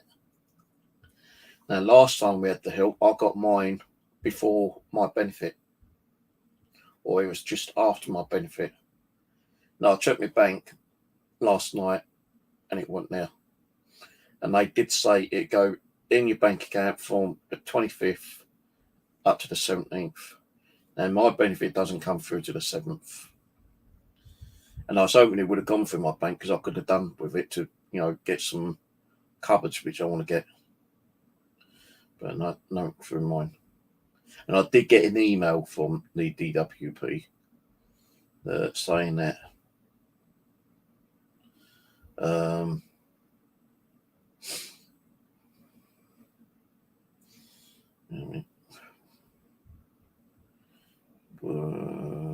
be under that one, I think. I'll tell you what the DWP said. If I still got it. There we go. The £301 cost of living payment will be paid automatically from the 25th of April to the 17th of May. For more information, search online for DWP cost of living payment. Now, don't forget, not everyone's going to get this. But I should get it because I'm on universal credit and employment support, whatever it is. But even with the two benefits I get, I'm scratching. I'm very, very scratching. Like I had a little nest egg put by. That nest egg is gone. It has gone. I've gone on fucking electronic shit. Because it's just, when you have that stressful anxiety, depression shit going on, you just spend your money on crap, don't you? I've got more cameras that I do really need. I've got 2 more on the way. Why? Because you don't think, you just, I could be saving that money and going out on a holiday or something, yeah. Putting a little bit of money away to get the cat in the cat's home for a couple of days or a week. But I can't even do that because I spend money on just junk. And yeah, it's hard to save money. I could have bought myself a lot more decent food and clothing and shit like that. I do need clothing. And I've not even bought anything clothing wise. I just spend it on fucking electronics, cameras and shit like that, you know, DVR system. Now, I did need a new DVR, but some people say, well, you know, what would you rather spend your money on, clothes or a DVR? Well, I do need the clothes, but you spend your money on things that you don't really need, don't you? I really need a fucking holiday. I've never been on holiday. Not since I was like a kid anyway. When we went to, well, I say when I was a kid. We went to the Philippines twice when I was married. And the wedding in America. But that's like 12 to 14 years ago. So between 12 and 14 years ago, I've not been anywhere apart from one visit down the coast.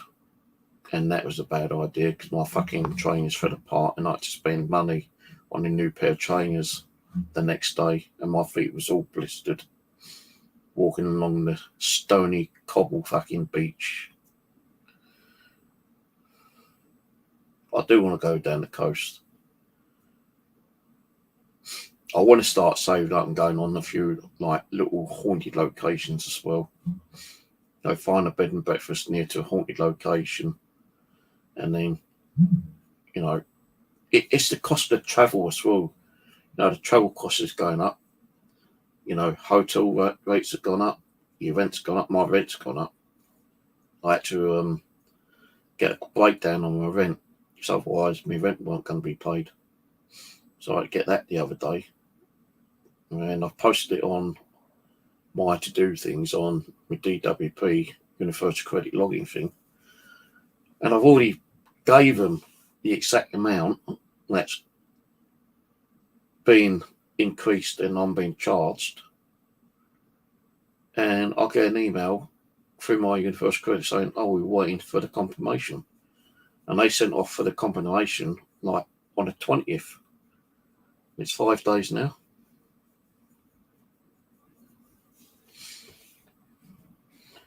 Coaches are still cheaper than trains, yeah. Because I remember when I used to go down late, you know, when we was young, my family, you know, my mum, dad and sisters, we used to go down Laysdown every year. And we used to stay in like a little caravan. And after that stopped, I actually met a young lady who lived in Crayford. And funny enough, they also used to go down Laysdown for holidays.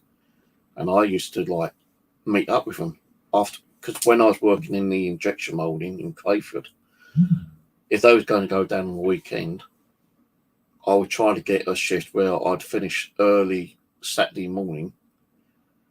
I'd take some clothes with me Friday night to work, and then Saturday morning I'd go and get a coach from Crayford all the way down to Laysdown and meet my girlfriend down there.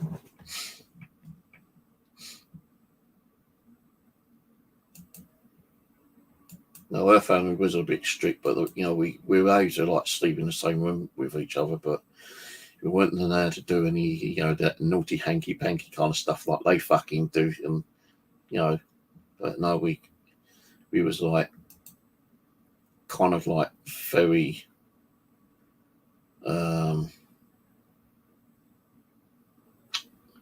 no, we didn't do it that way. We never kind of like went back on the family and say, hey, you know, fuck you, we're going to have sex tonight. It never happened. I only went out for a few months as well, actually. Met her on the CB radio. You remember the old CB? 19 for a copy? Yeah, copy.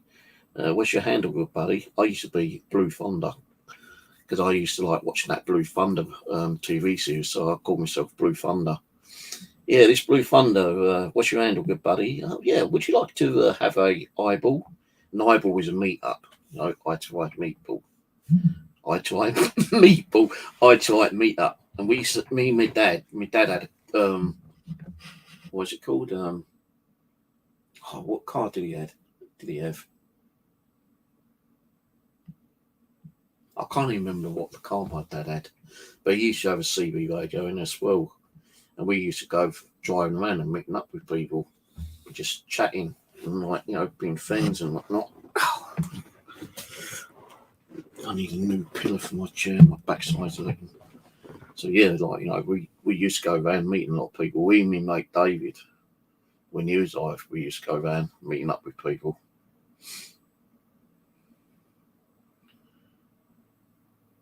A couple of my girlfriends I met on CB.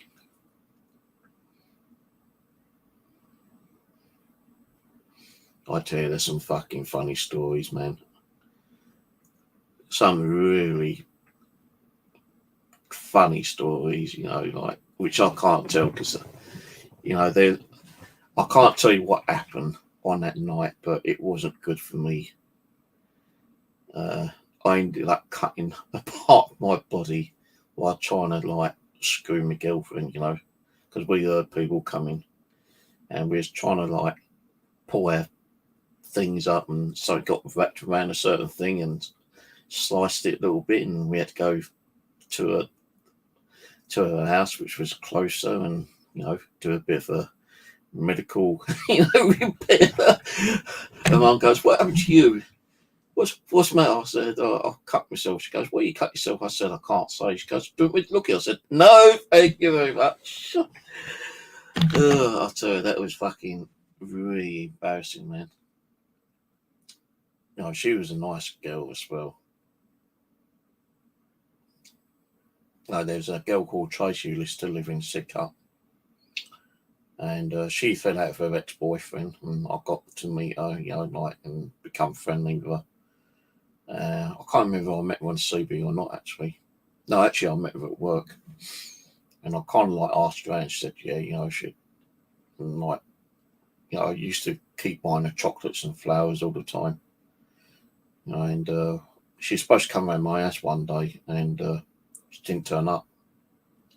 So I rang up, and her mum answered. She goes, "I was going to call you actually, but Tracy won't be coming up today." I said, "Why is that?" She goes, "I'm sorry to say, but she don't want to be going out with you anymore because her ex-boyfriend has patched up with her, and she's going back out with her ex-boyfriend." That fucking gutted me, man. And I'd only been going out for about 2 months. She was really, really small but fucking sexy, I tell you, man. How she fucking turned around and said that she would go out with me in the first place, I don't know. So, you know, in the older days, I did have problems, like, you know, trying to go out with girls, you know. I don't think it's because of my looks, you know, because there are photos on there, you know, where I ain't too bad of a looking kid, you know, kind of thing. But some girls used to go out with more uglier people than I thought I was ugly, you know. I thought, why the fuck is she going out with him when she could have someone as sexy like me, kind of, you know?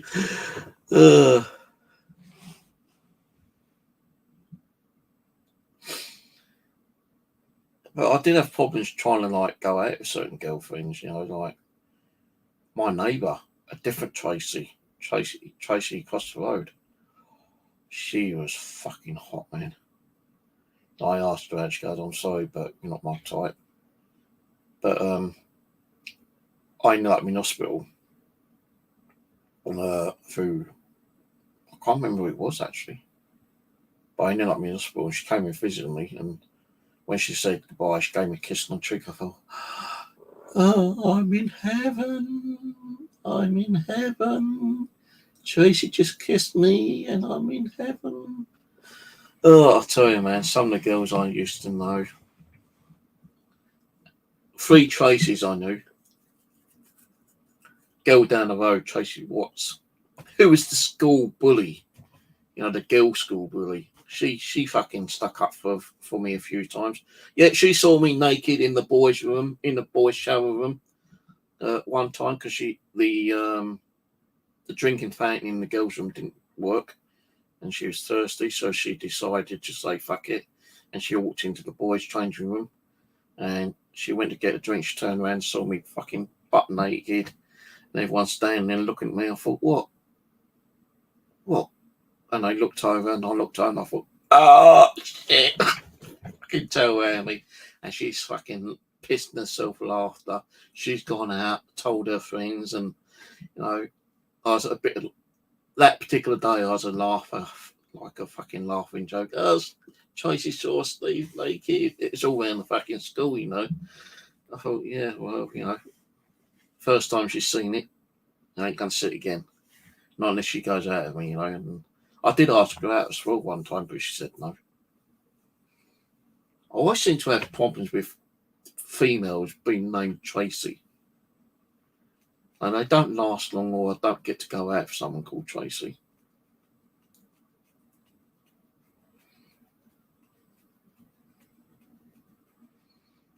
I could tell you some fucking weird and crazy shit that's happened in my life if I could remember them. But I know for like a fact, you know, I can't remember a lot of stuff from my past. Maybe because you know, me stress and depression and all the headaches I get, bloody anxiety. I can't remember how. Sometimes I wish I could remember that, you know, some of the stuff I did do, and you can't remember. And then when you're not thinking of it, it suddenly pops up. It's like, you know, I can't remember what I've done yesterday or the day before or the day before that, you know. I can't even remember what my fucking streams were all about until I go back and, you know, watch a couple of bits and think, oh yeah, I've done that. I don't really need to be talking about that again today.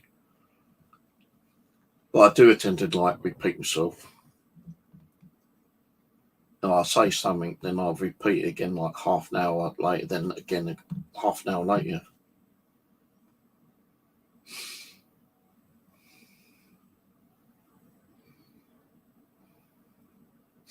You know, it's just I wish I had more people around here, like friends around here. There is a guy who I met in the temporary accommodation at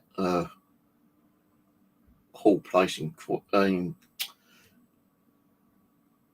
Mitcham, and he knew I was into the paranormal, and I didn't have hardly any equipment at the time. I had one of those like white square fucking EMF meters, which never really fucking worked. I had an audio recorder, a camcorder, and something else. And somehow he got to know that I was doing, you know, like ghost hunting. And he walked up to me, he goes, "Oh, you ghost hunt?" I said, "Well, yeah, I do paranormal stuff." He goes, "I've always been interested in that." I said, "Well, I do it in, you know, I shouldn't really do it, but I do it in my my flat. Not this flat, you know, the place I was in at the time." I said, "Doing there, I'll get orb activity." And he goes, "Well, what's orbs?" And I told him what the orbs is and, you know, what you need for paranormal stuff. He goes, "Oh, I'd love to see that one day." I said, "Well, okay." And I invited him in my room. And I said, "We're going to have to sit here like in the darkness, because that's when, you know, things tend to happen more." So he was okay with that. And, you know, we captured a few orbs on camera. And I said, "Did you see that?" He goes, "Yeah, what was that?" I said, "That's an orb. That's like a ball of energy. We class that as a possibility of like the beginning of a manifestation of a spirit." He goes, "Wow." He goes, "Oh man, that's crazy." Well, I only got to know him for a little bit, yeah, until like I got a letter from the council to come and check this place out. And I never saw him again really until a couple of years ago. I was going down to the shopping centre, and this guy goes, "Hello, Steve." I went, "Hello." He goes, "How you doing?" I said, "Do I know you?" He goes, "Yeah." He goes, "You used to be in the same place, Hall Place, when I was there." "Oh, fucking, I don't remember you, mate. I'm sorry, but I don't remember you." He goes, "Yeah, you showed me the ghost stuff." He goes, "Do you still do it?" I said, "Well, yeah, sometimes, but not that much. So, you know, I've stopped doing it for now because of the stress and depression I'm going through." He goes, "Well, whenever you do it, you know, you need company, you know, let me know, because I'd love to come on ghost hunt with you." And he has got a YouTube channel. You know, I think he might be Greek or something like that. You know, he talks in his language on his YouTube channel quite a lot, and like, you know, I don't know what the fuck he's talking about. And I went on his channel one day, not on like a stream, but I was on a side channel. I went, all right, mate, Steve. He goes, hello, Steve, how you doing? Thank you for coming on and like showing support. But he gets quite a few people like supporting him. And he talks a lot, you know, between his countrymen, you know, a lot political kind of stuff. And, you know, he goes to different locations and he just talks general random shit, you know, sometimes. And I'm thinking, maybe I might invite him. You know, I'm not going to invite him to the school, but maybe I might invite him on a ghost hunt over like Mitcham Common or Mitcham Church Cemetery or something one day. If he's up for it. I just have to like, I don't think I've got his phone number, but I've got his YouTube and I'll just send him a message. But I don't have any friends around here at all. I ain't got no friends, to be honest with you, like, apart from social media, but, you know, leaving people around here, I just don't have anyone. You know, no one is interested in me, to be honest with you. No one loves me, you see. Oh, wait a minute, let me go and get a drink. I need to go and get a drink. I know I've got some water here, but the water's making my fucking throat dry today. I don't know why. And this bottle's empty now anyway. I'll be back in a sec. I'm going to get a can of energy drink.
Right, I had to take my other drink back because it's got a dirty top on it.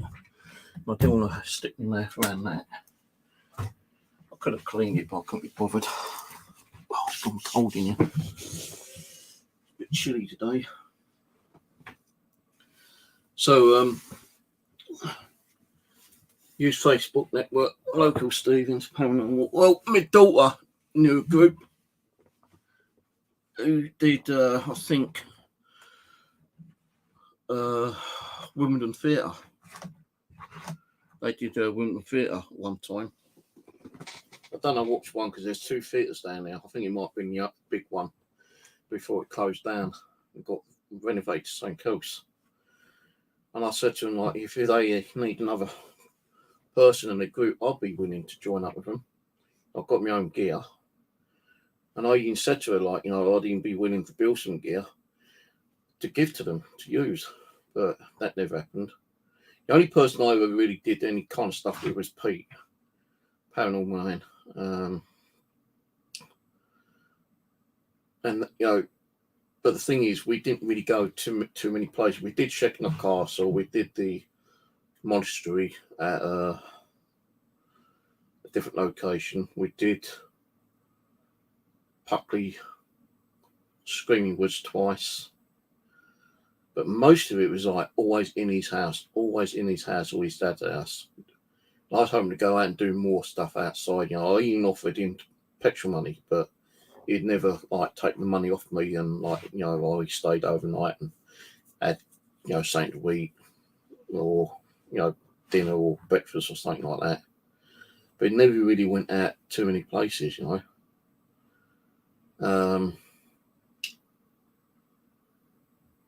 You know, the only other person I've done some stuff with is Steve Cooper, the inventor of the Coop Box, yeah.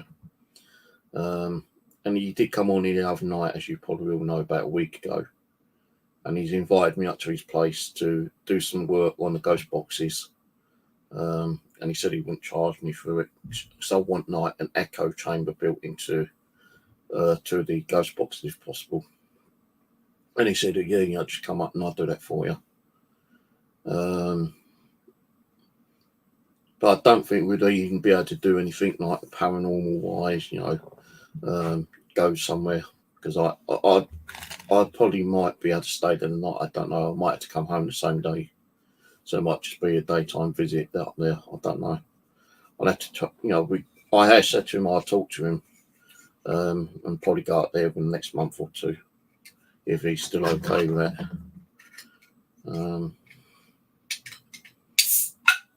But you know, the only other people I've done it with was for my nephews, and Aaron doesn't do it anymore. So I keep saying, like, you know, he's had those so-called 2 near-death experiences. I did ask him, you know, did he see anything? He said, I'm not answering. You know, it just freaks him out. So he doesn't do it.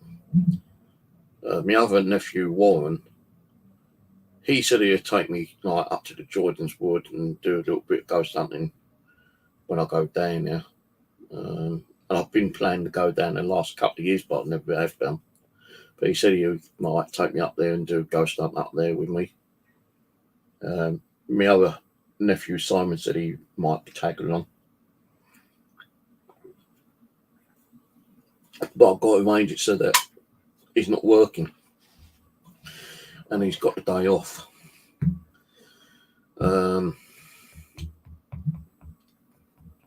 You know, as you know, I'm kind of like fearful of the dark. You know, being out on my own. Now, I've been watching a few YouTube channels where people have gone out camping overnight, and you know, they've done like a little mini ghost hunt as well. And you know, they are kind of like bigger guys than me. You know, not as good as looking as me, but they are kind of like bigger. You know, more beefy. And I reckon if anyone like, you know, tangle with them, or with him, you know how to handle himself. But everyone that I watch has fucking dogs, you know. So a dog will tangle with the person who's like, you know, coming over and trying to threaten the guy. I don't have a dog. What happens if I take my cat with me? The cat will just run away and fucking I won't be able to find her.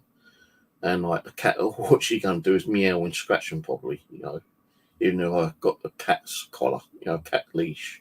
And you can buy actually cat leashes. I've actually seen people taking cats for walks. But yeah, no, I can't take the cat. I don't even. I won't even take her to in bushcraft because I'm afraid that she might get out, and the landowner's got like fucking 5-6 dogs. The landowner Ron, he's got pigeons, he's got ponies, he's got chickens, he's got cockerels, he's got 5 dogs, I think it is. He did have cats, but all the cats seem to keep disappearing. Every cat he's had has disappeared over a certain time period. And like, I think one time I went up there and I said, I just saw a cat. He goes, yeah, it might have been one of my stray cats, like, which comes and goes constantly all the time, but all the cats he's ever had has disappeared. No trace whatsoever. Now, there are sometimes deer up there. Pheasants, there's definitely pheasants up there. Foxes, I don't really see many foxes up there, actually. Being, fields and woodlands. But foxes, you don't even see or hear up there for some reason. You hear the crows and the blackbirds, and a few other little birds tweaking and twitching about in the bushes. But it's only because I, said to myself one day, I need to confront my fear of being out in the dark, in the woods, on my own. And I did do it. I went up the first day I stayed up there. I was kind of like panicking and freaking out. But then I did 2 nights up there. The first time I did the 2 nights, I was okay, because I had already kind of like tuned in to the environment a little bit. And I knew there was going to be like footsteps and, bushes and branches snapping and cracking and popping and whatnot. So the first 2 nights up there weren't too bad. The second 2 nights up there was a bit kind of uncomfortable, a bit cold, rain coming through and getting a little bit wet and hearing some weird, strange noises outside. And as you know, I did do some ghost hunting up there as well in my shelter. And then the last time I went up there, probably about 2 years ago, I think it might have been, I did the final 1 night up there. And I tell you, man, the noises I was hearing was really freaking me out. I just could not sleep. I was practically shitting my pants, I tell you, man. You could hear the trains in the distance, but you had this like roaring noise. It sounded like a motorbike, but it wasn't the motorbike. You could hear the like roaring, rumbling noise in the background. I thought, what the fucking hell was that? Then I could hear like footsteps around near my shelter. And I'm thinking, well, maybe that's a pony. You can hear the old branches snapping. Then the worst one was like, it sounded like a woman kind of either crying or screaming. And that kind of freaked me out. Now it went on for a few minutes, then it stopped. Then it started again, and it seemed to be getting closer and closer. And I was really shitting myself. I thought, hurry up daytime, fucking hurry up daytime. I want to get out of here. I'm not sleeping. I just want to get out of here. And eventually it got night early. Light came, stuck the old fire on, made myself a drink, packed up and fucking got home. I tell you, man, that last night was freaky as hell. I can't remember if I actually did a little ghost hunting or not that particular night, but it did freak me out that night. I'm not going to stop doing it. I will go up there again and do another night. I'm not going to do like 2 nights up there again because it's just too fucking exhausting, you're not sleeping properly. So I will probably do some like daytime, nighttime journeys up there. Get up there for like, midday, do some chores, cook me barbecue pork, you know, have my dinner, chill out, listen to the noises that's going on, and when it gets dark, lock myself in, get my tools ready, you know, my protection tools. I've got hammers up there, I've got 2 axes up there, I've got a machete up there, I've got bushcraft knife up there, and they're all beside me, so if anyone tries breaking in, the first thing, an axe, the second thing, an axe, the third thing, the hammer, the next thing, probably my small bush knife, then the next one will probably be my machete, if it's still up there, because I can't remember if I brought that machete back home or left it up. I think I left it up there, actually. Can't even remember. But yeah, I bought a machete off Amazon, and I smuggled it up there.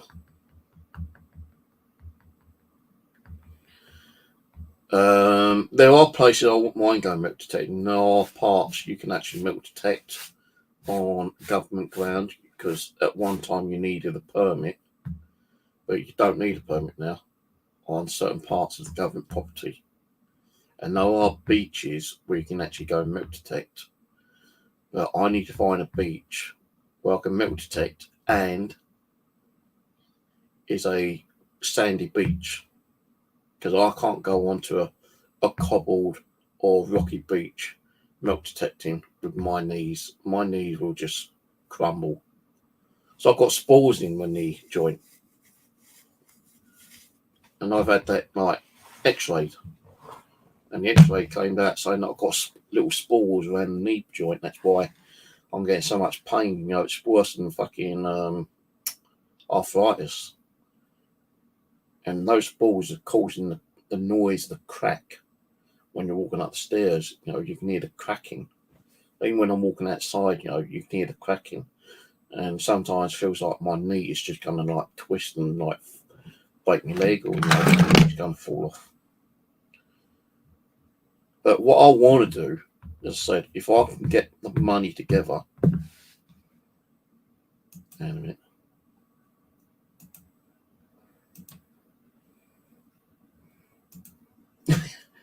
Yeah, I forgot to put it on. I'm going to start putting this on. If I can get the money together, I wouldn't mind trying to find some locations where they've got like a haunted house, or haunted woodlands or something like that, and build up the courage and the balls to go up there, book a B&B near to the location, and then, you know, just go out and see what it, you know, even if it's like one of these like ghost hunting events kind of thing.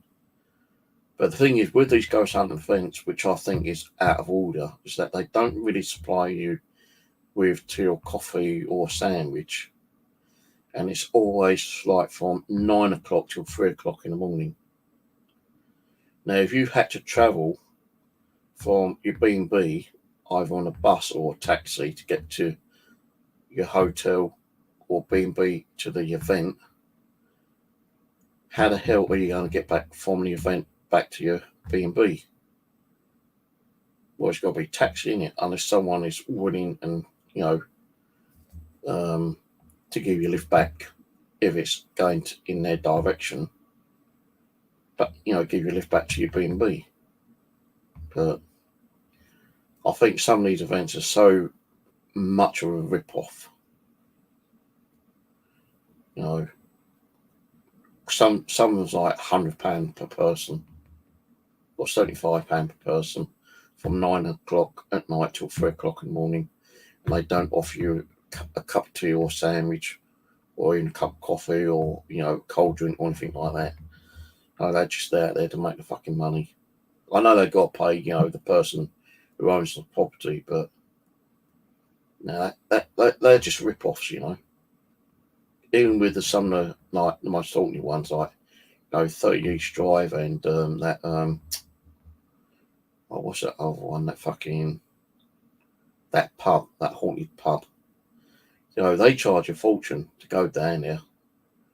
And, you know, in whatever location you go to, you can't guarantee you're going to get like any real activity recorded on video. So I want to go to places that may not have a lot of ghost hunting around, but has maybe some form of history.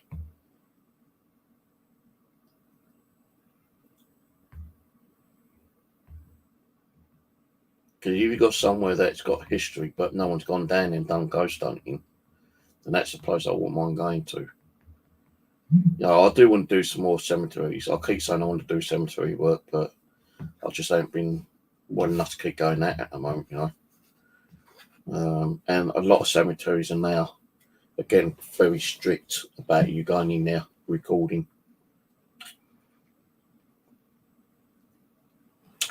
And I mean getting strict by recording because they think you're in there either desecrating a fucking headstone or you're in there for identity theft, taking the person's name, the year they was born and the year they died. Because I think that you're using that to, like, you know, change your name and get an illegal passport. And I've actually been confronted by one of the groundsmen at the local cemetery once before. So you can't be taking photos or videos in here. Why not? Identity theft, mate. I said, you can't tell me I can't do that. You know, this is a public ground, you know. And he goes, well, we can because, you know, we think that you're, you know, doing something illegal, and we can actually ban you from here. So you stop or you go. So I had to stop. You know, I just said I'm just taking pictures of, like, you know, old Roman headstones. You know, what am I doing wrong there? He goes, well, you're identity theft. But there is, like, a little church over near Mitcham, which I've done before at night time on my own. And it's not too bad, but it can be kind of like a little bit freaky. I think me and Aaron done it at one time as well, after we did the Georgian house.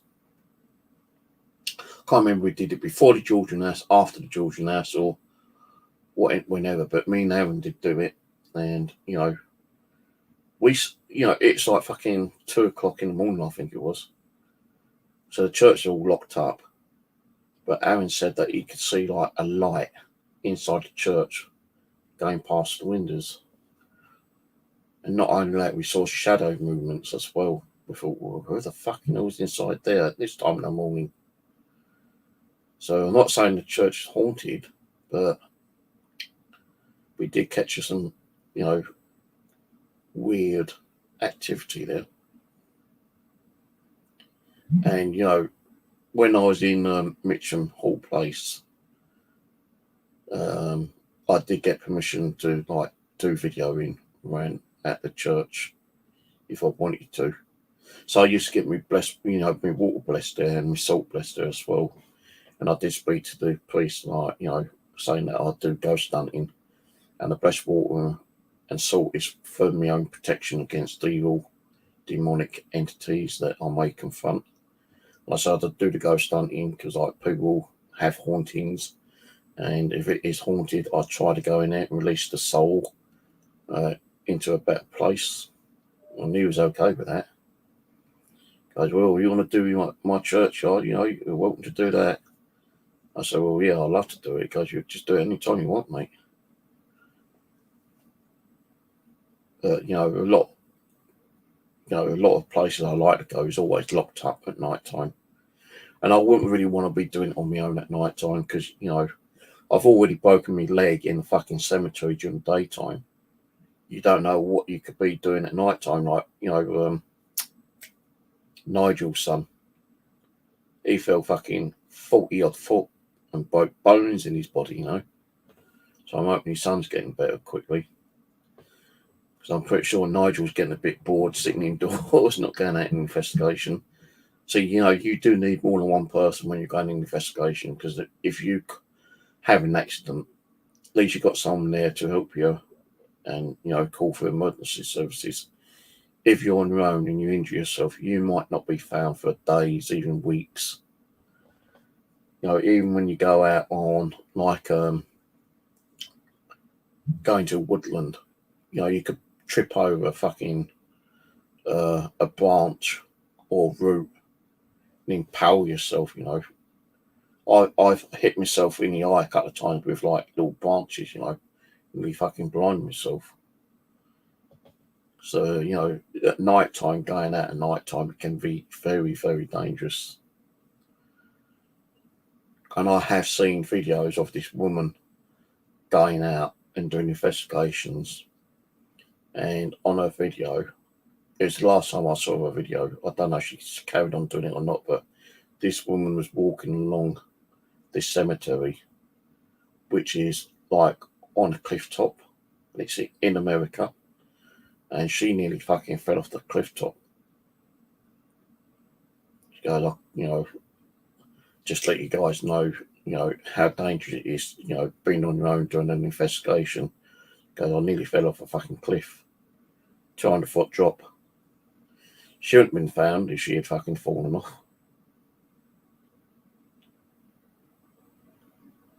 I know. See, the thing with 30 East Drive, yeah, okay, it was haunted in the mid 1900s, yeah. There's a lot of activity, a lot of documentation of demonic spirit.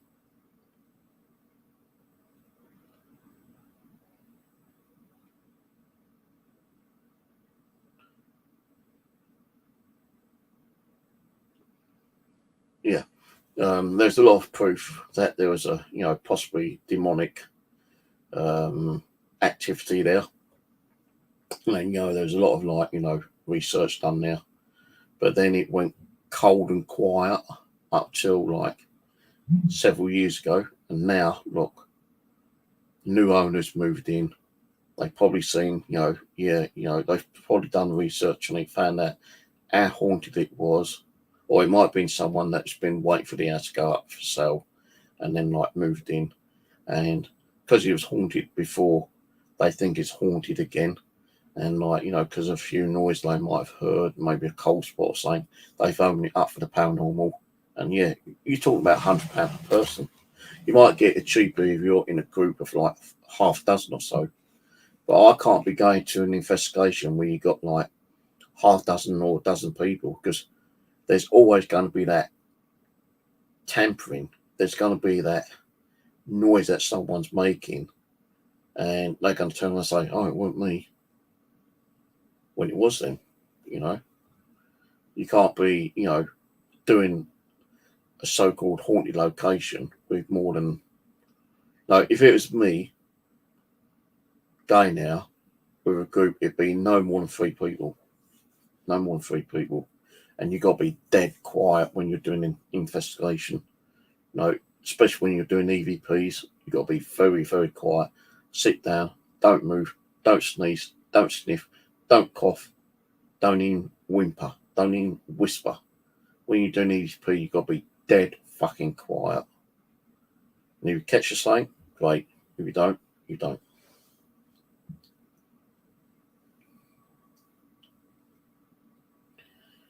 No, I know. A lot of people say they've been there and they've not got nothing. Nothing. And I've said many times, you could be in the most haunted location in the world and you're not going to get nothing, because, a spirit is not residing there 24/7. If they are, they need to be gathering as much evidence, enough energy to be haunting that location for 24/7. When you got the residual, you're not going to get anything. You might catch something which is known to appear at a certain time, certain place, certain conditions. You might capture that same thing, yeah. But when you've got an intelligent spirit, you're not going to get it, mate. It's going to come out when it wants to come out. It's not going to come out and perform tricks just for you, So maybe they can tell, maybe a spirit can tell how sensitive you are. and they can just come out and fucking do whatever they want to do.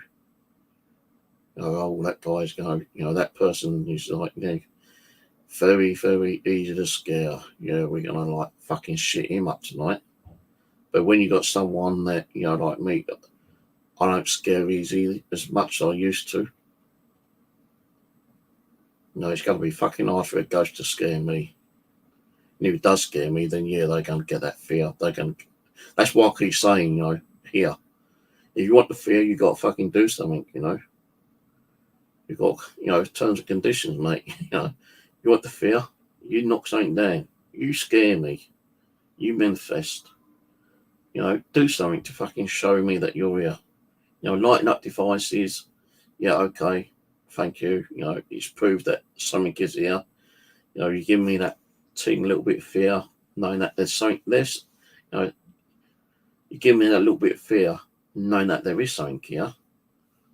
But, to get the fear that you need to be fucking banging, you need to be, levitating stuff, you need to be manifesting, you need to be doing a lot of shit. I don't think spirits are willing to do that. I think they pick on the vulnerable, the ones that are more easy to frighten. Like someone who might get scared over a little tap or creak or knock. And I think they tend to do that more on women, because I think women are more easy to scare, aren't they, really?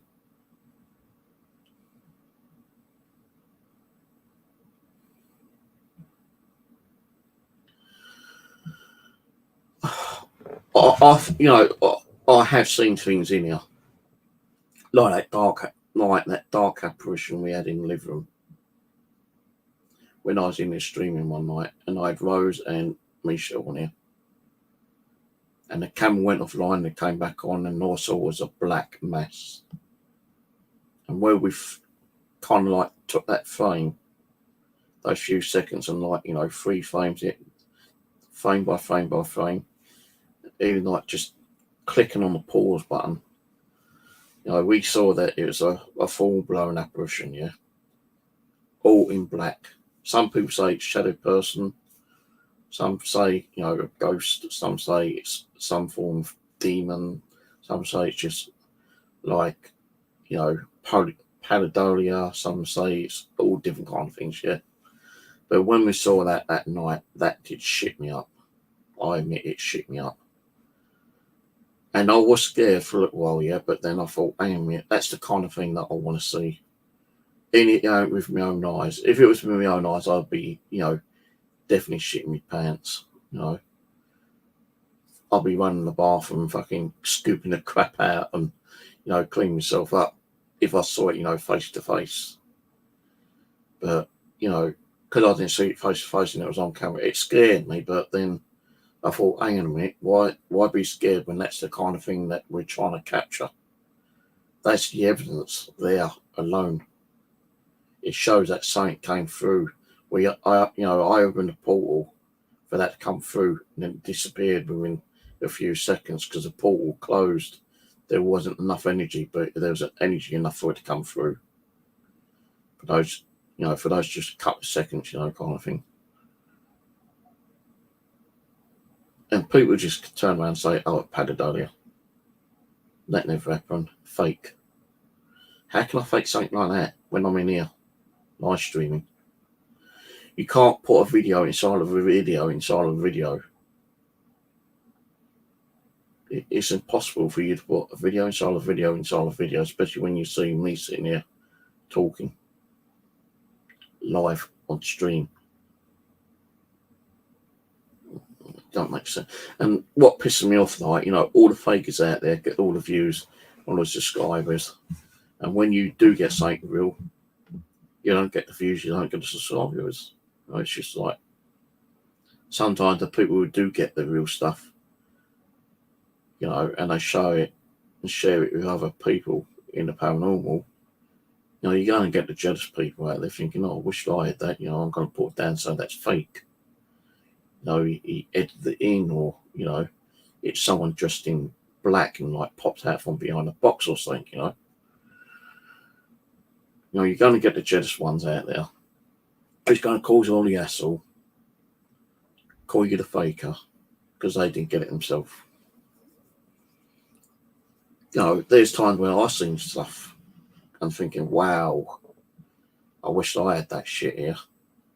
But I have had some fucking crazy shit in here. Or shame it stopped. I'd like to get it back. And how long it take for me to get it back? I don't know. It could take days, weeks, months, years even before I start getting activity in there again. It could just take that one trip to a cemetery and a spirit might follow you home and, you know, all the activity will start up again. You know, when you see on video that poltergeist stuff here, now, you know, some of it I reckon is like, you know, fake. You know, but that video that Chills put up here where the Bible fell down, I had comments on that already saying, oh, that's fishing wire. Well, who was pulling a fishing wire, you know? The thing at the door was the cat.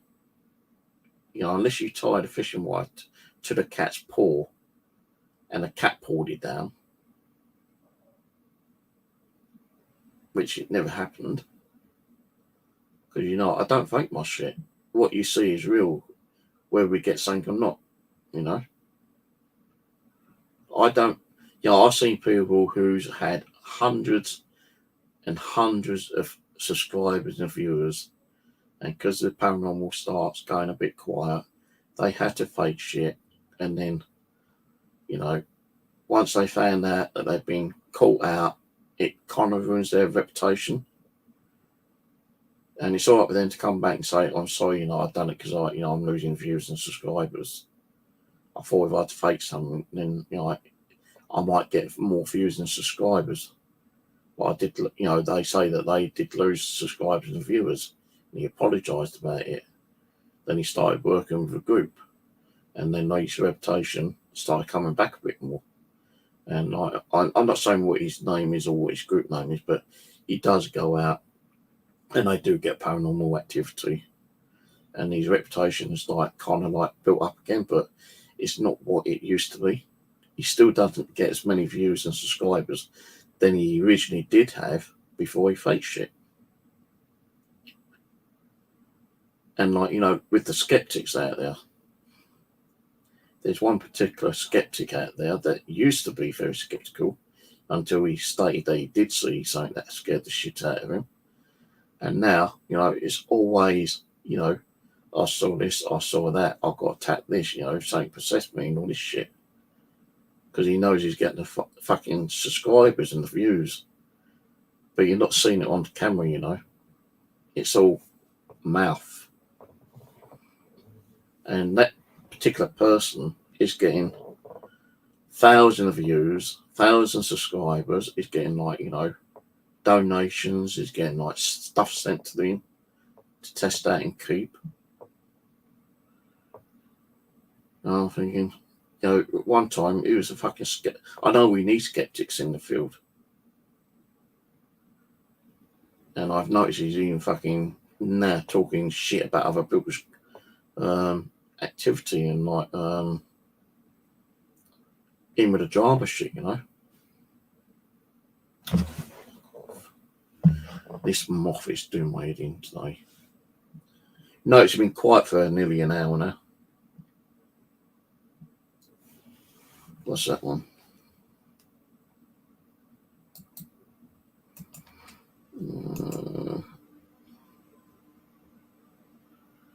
Mr. Nightmare. Yeah, I've seen that one. A woman gets up and fucking things move off a table. That one there, the second clip, all right.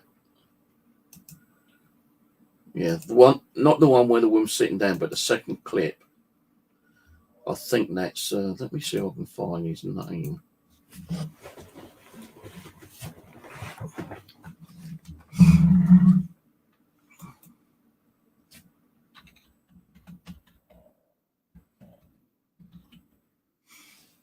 Why is it not?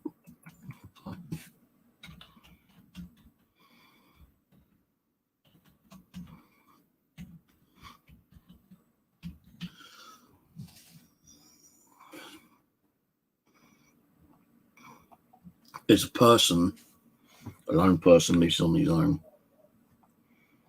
trying to think what his name is now. I don't even think I spelled poltergeist right, actually.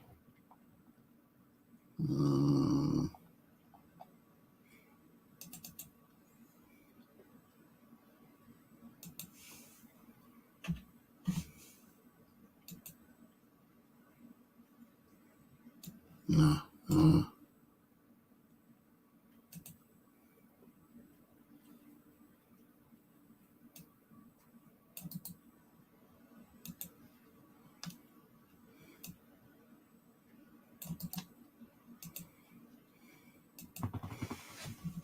Every time I type something out, this one particular group comes up.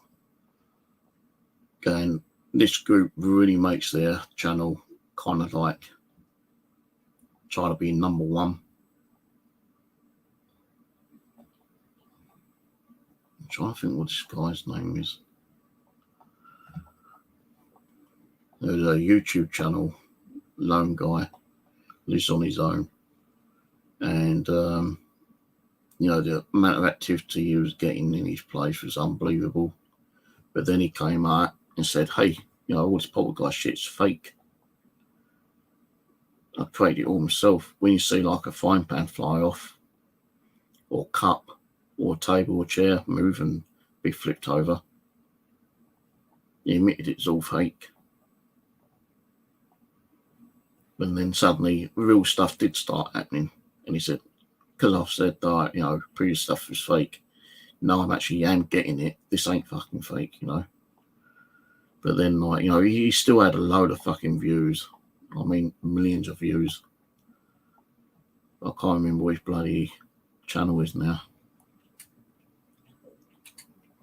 Yeah, I was going to do a stream one day, but the thing is, it would have been calling out different groups and different paranormal, you know, people in the paranormal unity saying, well, hang on a minute, you know, that is definitely fake.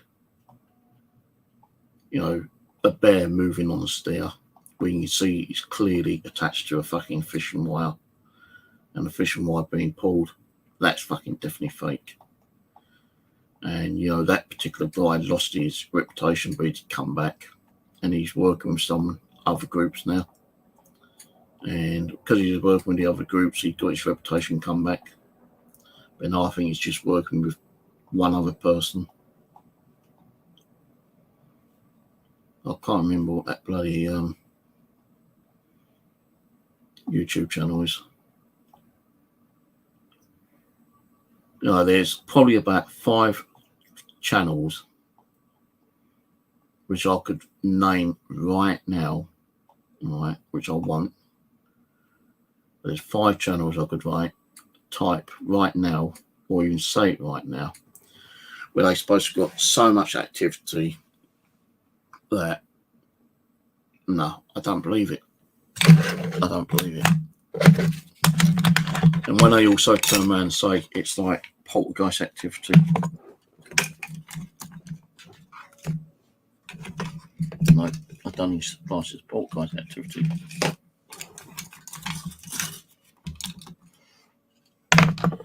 When they say they saw a demon, where? Where's the demon? Where on the video is the demon? Where's its horns? Where's the black outline of it? Where's its red fucking like beady eyes, you know?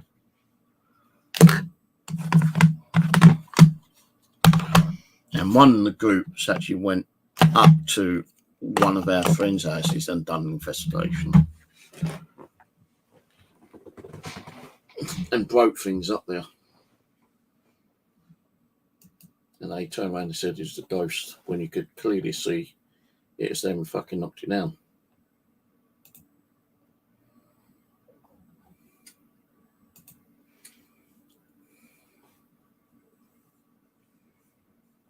I know. I agree there. Some people do like to be scared. But I think it's more, you know, the feminine women that get scared more easier than the men.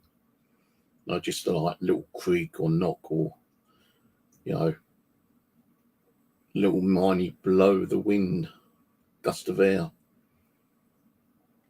Something tapping on the window when it's a branch, you know. They get scared easy. And another thing, right, what I want to say. I'm going to close this stream down and I'm going to start a new one, yeah, because I want to talk about this shit. So give me a couple of minutes. I'm going to close this one down, start a new one, give you my thoughts about certain things. I might have even said it before, but I'm going to do it again anyway. It'll give you a few minutes to go and get a cup of coffee or a cup of tea or something, but I'm going to need to go to the bathroom quickly. I don't want to be on too long tonight because I haven't eaten at all today yet. I'm going to eat my cold chicken wings for dinner tonight. So I can't be bothered to fry me pork and mushrooms and whatnot. So give me a few minutes.